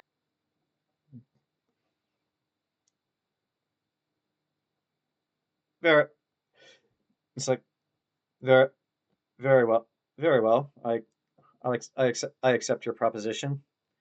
Work working working on these old junk ships is getting boring anyway.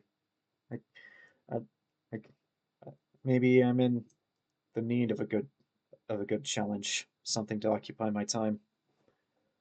There, so let me just see here, and he busts out a contract. Right.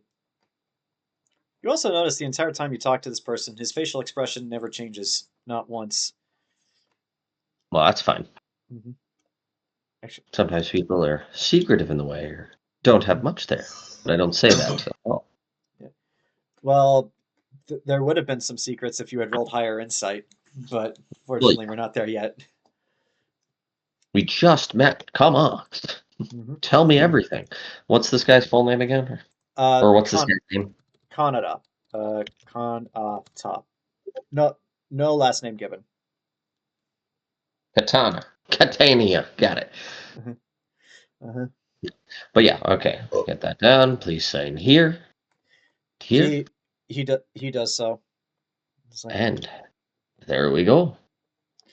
It's like, I will, I will, I will acquire the rest of my things, and then I will say goodbye to Schmee. I can, I can, I can see why I can see why he likes you so much. You actually care about and appreciate the people who work under you. I mean, Oh, yes.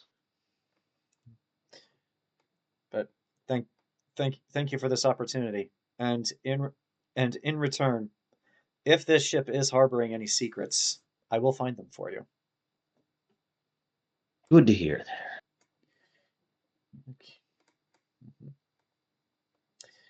It's like, and with that, he departs.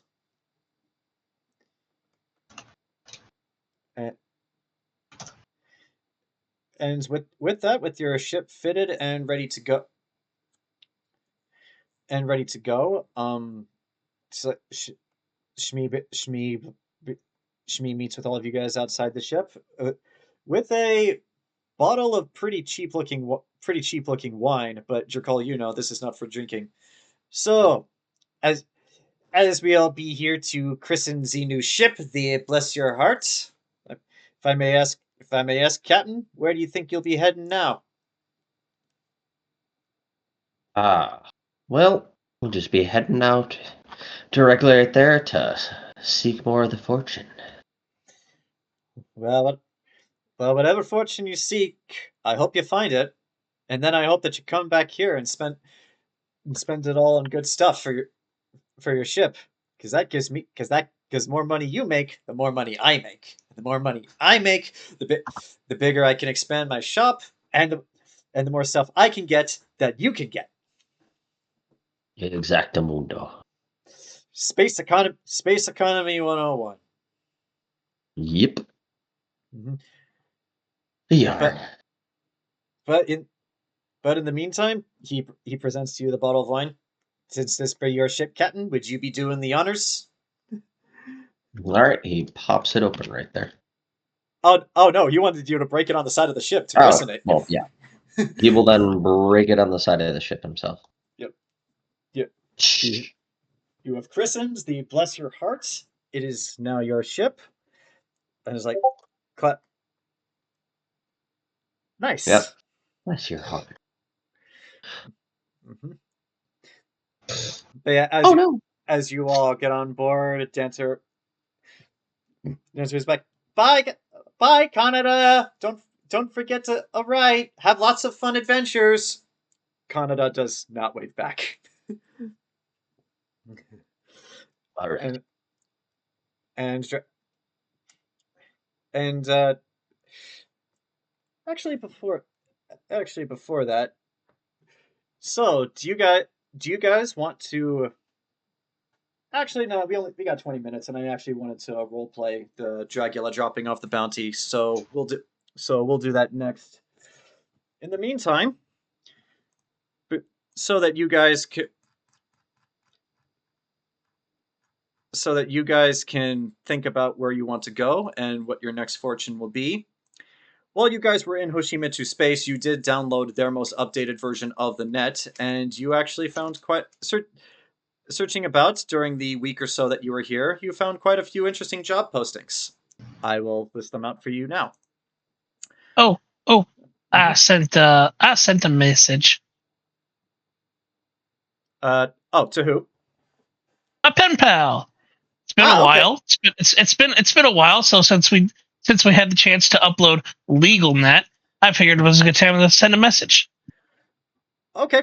I'll talk to you later about what the contents of this message are and what's in it. But yes, for you guys to think about for the next session, from the Legion Corporation, a transportation mission, reward 4,500,000 credits, 500,000 up front, the rest upon completion. Ensure the safe and successful transportation and delivery of a single high-value parcel from the Legion headquarters on Hyperion to its intended recipient on Nikiri. No questions asked. From the Shigen Corporation, raid enemy ships. 2,500,000 credit reward plus a share of the loot from the raided ships.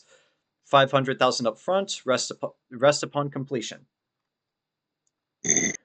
From the Kansaka Corporation, an observation mission. 3 million credits, and it's travel to specified coordinates at the edge of Kansaka space and watch for any suspicious activity. Open communication is required. No questions asked. From the Hoshimitsu Corporation, escort luxury liner. 2 million credits. Escort the Hoshimitsu Zaibatsu's newest luxury liner, the Kazumi, on its maiden voyage from the Ryugyu in Hoshimitsu space to its destination, Noct, in Kansaka space. No questions asked. Dragula. While you are not officially connected to the bounty hunting in guild network yet, you did catch wind of two wanted criminals on Noct in Kansaka space, the Cheetah Twins. Reward: 2,500,000 credits each, 5 million in total for both. Nothing up front, but you, assuming you bring them back, you will get paid for their corpses. Or them. Last two. A private contract. Escort to precursor dig site. Escort and 1,500,000 plus share of loot. 1,500,000 credits is all up front, and the share of loot will come after. Escort and protect the client to and through precursor ruins. Location provided upon acceptance of job. Details to follow. And lastly, from the Terran Empire, yes, them. Scout a planet. Reward: 6 million credits. Travel to designated planet and report what you see and experience. Location provided upon acceptance of job. No questions asked. And outside of work, just for funsies, you guys get news of the Stars Without Boundaries Grand Prix, hosted by the Hoshimitsu Zaibatsu. It is basically a starship race through a very dangerous star system. The reward for completing it is 75 million credits. There is also the Grand Galactic Bloodfest exhibition, hosted by the Klendoxu Media Group, which will be hosted on Hyperion this year. And the reward for entering and completing that is 85 million credits. Or for those of you who just want to get your fist bloody, hosted by the Shai-Gen Corporation, they have the Immortal Combat Fighting Tournament. The reward for first place is 50 million credits. But yes, those are all the jobs that you can take, and I will post them in the chat one by one. And yeah, for the last 15 minutes that I have here, I'll let you guys talk about it, and I'll answer any questions that you might have.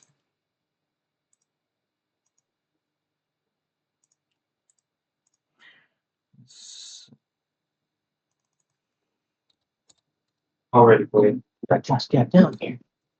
Beach it. Yeah. Is that everything? Yeah, that's nothing else that was left? No. No, any comments? Oh, no, taking your time. It's better today. All right.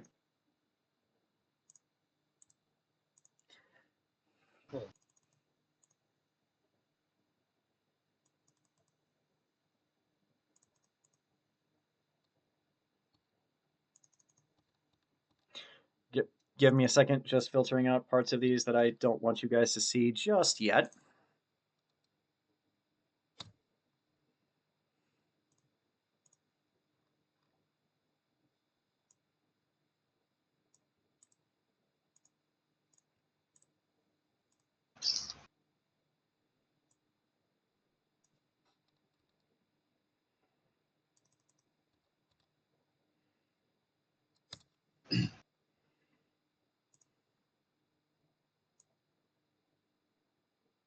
Alrighty then.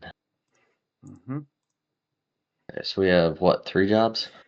7 actually. I'm posting them one by one. I would say maybe put like a dash between each one just to make it clear where one job starts and another ends. They're kind of running together. Yeah. Okay, Yeah. sure. Just let me post this last one here. Filtering it out for the things I don't want you to see just yet.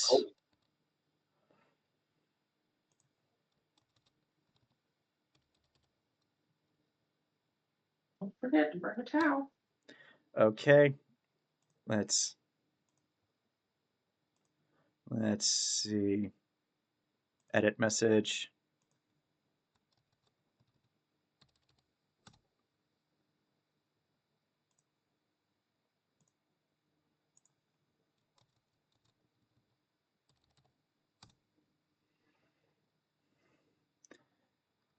Okay.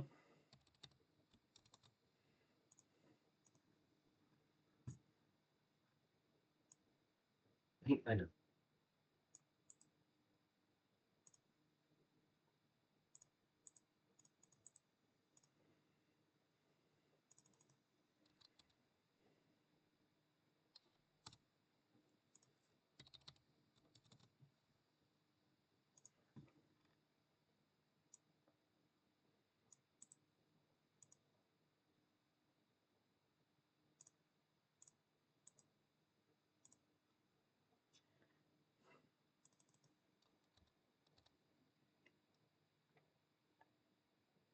Excuse me. Ooh.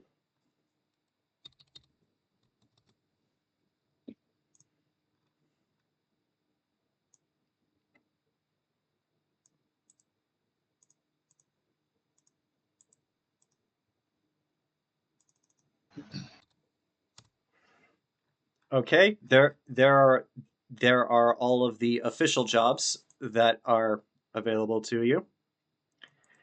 And all of this stuff is the extraneous fun stuff. Oh, sorry. Let's see.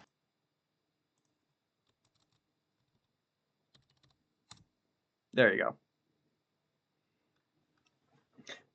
But yeah, which job do you want to take? I mean, granted, this is D&D, so I know there's going to be shenanigans, but the 600 credits just to say what we see at a place sounds like an easy job. Uh, Yeah. So does Yeah. the delivery one. Yeah, the Yeah. 6 million is just repeat what you see, but that could also be problematic because it's if they're just sending someone to do it. also it's the Terran Empire offering that job. So Yeah. It's not going to be is that- simple in any way. yeah. Yeah. The delivery one is Mhm. interesting. Jayson threw his hat in for the precursor one, but that's just due to his character's interest. Which one's the precursor dig site? 1.5 million credits plus a share of loot. 1.5 million credits all in advance. Share of loot will come after. So they're paying us just To go. They to want go you- there. Yeah, the client wants you to take them to this dig site and escort them through it. It is a precursor ruin though, so expect Tomb Raider shenanigans. Well, But it's an escort quest. yeah. Ajisai, where'd you shoot these dinosaurs? They were They there. were reaching. Also, we shouldn't do that job unless Jayson can be here, because then that's just Yeah, that's what I was going to suggest. Yeah. For that's a Jayson job. if Jayson when can is- make it. When is Jayson going to be next available? Not next week, but the week after. Are we doing next week, or are we skipping that week? I'm gonna have to wait and see. Some things have come up with my job. I'll let you know on Monday. Because I know July we're pretty much like there's like one day in July that we could do D&D. Yeah. Mm-hmm. I think it's like the second or third week. But yeah, Jayson also threw his hat in for the observation mission from Kansaka just so that you guys could make a paycheck. Yeah. Because as much as he wants to explore the precursor ruins, he did also say like we are just starting out and have no reputation and we need the money.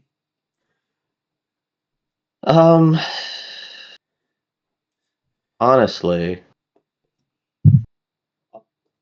If you have any Judging questions about the different corporations too, I can answer those. let's I not do don't it. know. I mean, if the if the like writing down what we see one is like too suspicious, then I don't know. I guess the delivery one like pretty decent payout. I'd say delivery or observation. Well, the You know, one I'm- is 500,000 up front. Yeah. I'm kind of curious about the observation one, though. Yeah, observation, Jerkaul would suggest to be like, that one's not the worst, plus it's just observation. If shit goes wrong, we can just observe and leave immediately. Also, Well, do you really want to go to Nakiri? Eventually, sure, not now. Well, Exactly, I'm just not thinking now. for the paycheck. I'm just thinking for the paycheck because it's 500K up front, which is okay. I'm just thinking like 6 million for observe and report. Easy Yeah. money. Yeah, again, though, it's the Terran Empire offering you that job. So shit's Yeah. gonna go wrong. They don't pay you that much. Observe and report. What do we have to report? The border skirmish. Fuck. Where is the location of this planet? Did they give you any details, or we have to wait? From the Empire one, they'll only tell you if you In accept the job. Terran space or outside of Terran space? That's sus. That's sus as fuck. Because I'm not doing it. They're not giving me details. Because this could be on the border. This could be on the other side. So then we're taking the Nakiri job? It's the most up front. Other than Yeah. no, don't ask questions. No questions asked. It's like Nakiri job. So I guess the question is, if we find out what the cargo is midway through, do we take action or not? I doubt they'd be trafficking people because that's Doesn't matter if it's illegal. But who's the job from? The transport job is from the Legion Corporation. They're basically Space Walmart or Space Costco, if you prefer. So they're transporting people. They're probably transporting people. If it's Space Walmart, definitely transporting people. I mean, you don't know that. I do know that. No questions asked, so it's either people or drugs. or weapons No, why would you hide weapons? because they're illegal weapons. Would they be, though? Possibly. They're like experimental. They're customizable. I don't know if the Legion would be dealing with experimental weapons, though. Yeah. They're also they're also shipping whatever it is. They're shipping it to a planet that is close to the front, so there would be a heavy presence of Imperials. Yeah, heavy military In presence. this video, we tried. So you don't want to a heavy military presence. You don't want to be doing anything illegal because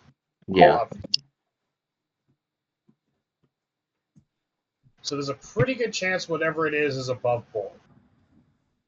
I think it's a pretty good chance of whatever it's below board, because I bet you it's we're dropping it off for the Terran military, which makes it doubly legal.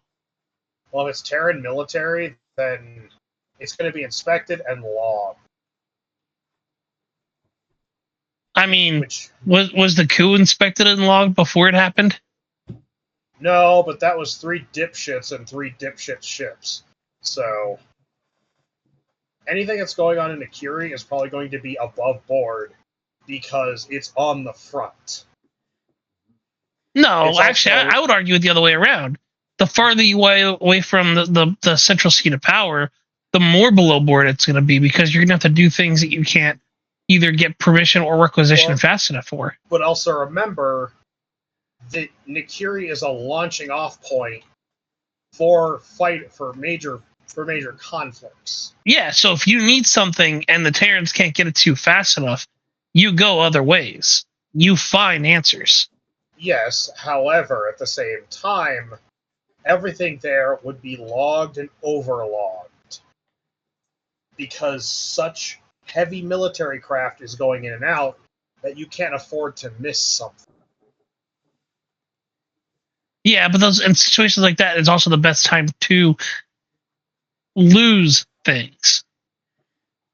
Yeah, but not if it's being shipped from a corporation. Maybe. I don't know. How above board is the Legion, John? As far as you are aware, all of these different corporations say they're above board, but remember, I'll give No, you no, this. no. We're talking about real talk, like the real talk between people. Like everyone says they're above board, Yeah. but real talk. What is the Legion known for? They're known for providing things that most people need in space, but don't often think about. Like I said, they're basically space Walmart. They sell things like food, paper plates, cleaning supplies, toilet paper, like a wide range of things. They also make things like cars, trucks, and shuttles and all that. But their name of the game is affordability. Everything they sell is extremely affordable and extremely reliable.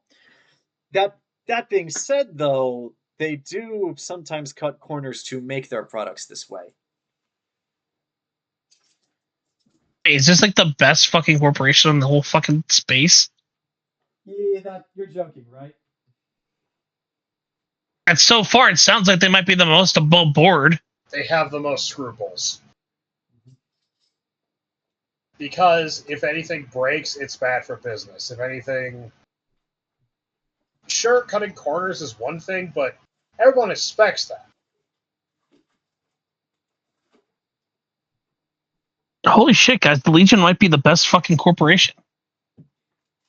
So you might think, but how well do you trust Walmart really? More than Target these days. Surprisingly, well, what do you mean these days, dude? Target's been a fucking cesspool for years.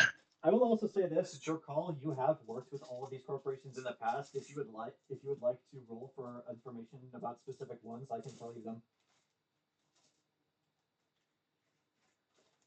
Mike's somewhere. Okay. I'm getting all my ducks in a row because I gotta leave in a bit. Yeah. So ostensibly, it sounds like the Legion job. Sure, we're going to the front.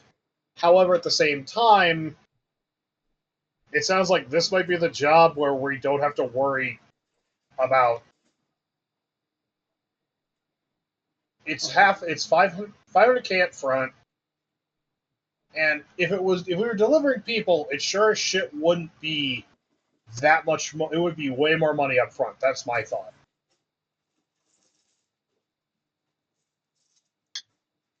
Well, I mean, overall, it sounds like that the Nakiri job might just be the best job.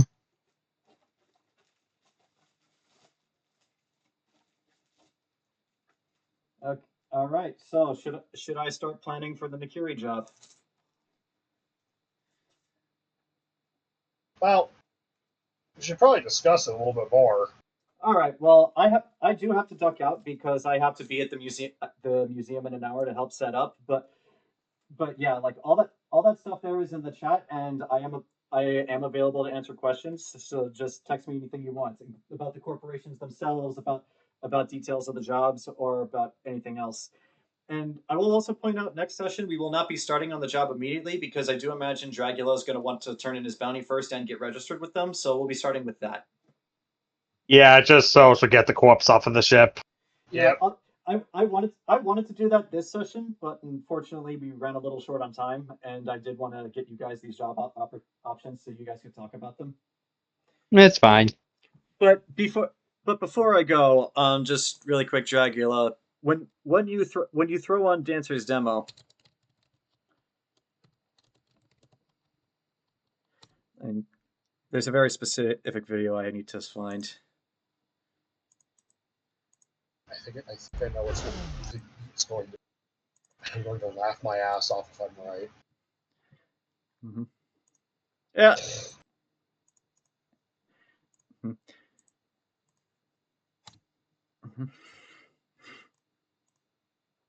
Ow. All right. Mm-hmm. All right, so what do we end up deciding? Well, the sounds of things, we haven't decided. We haven't decided yet. But yeah, I mean, it sounds like most of us are down with the delivery job. Yeah. All right. But yeah, do the delivery. I have to get out of here, but I will be available to answer questions. So see you all next time. Delivery job, John. There you go. Delivery job. That's next week. Okay. We'll start There's that Ajisai here, and then precursor. Yep. Oh, you guys want to do the precursor job? Okay. If Jayson is here. If Jayson is here. That's the stipulation. Gotcha. Yeah. All right. See you guys.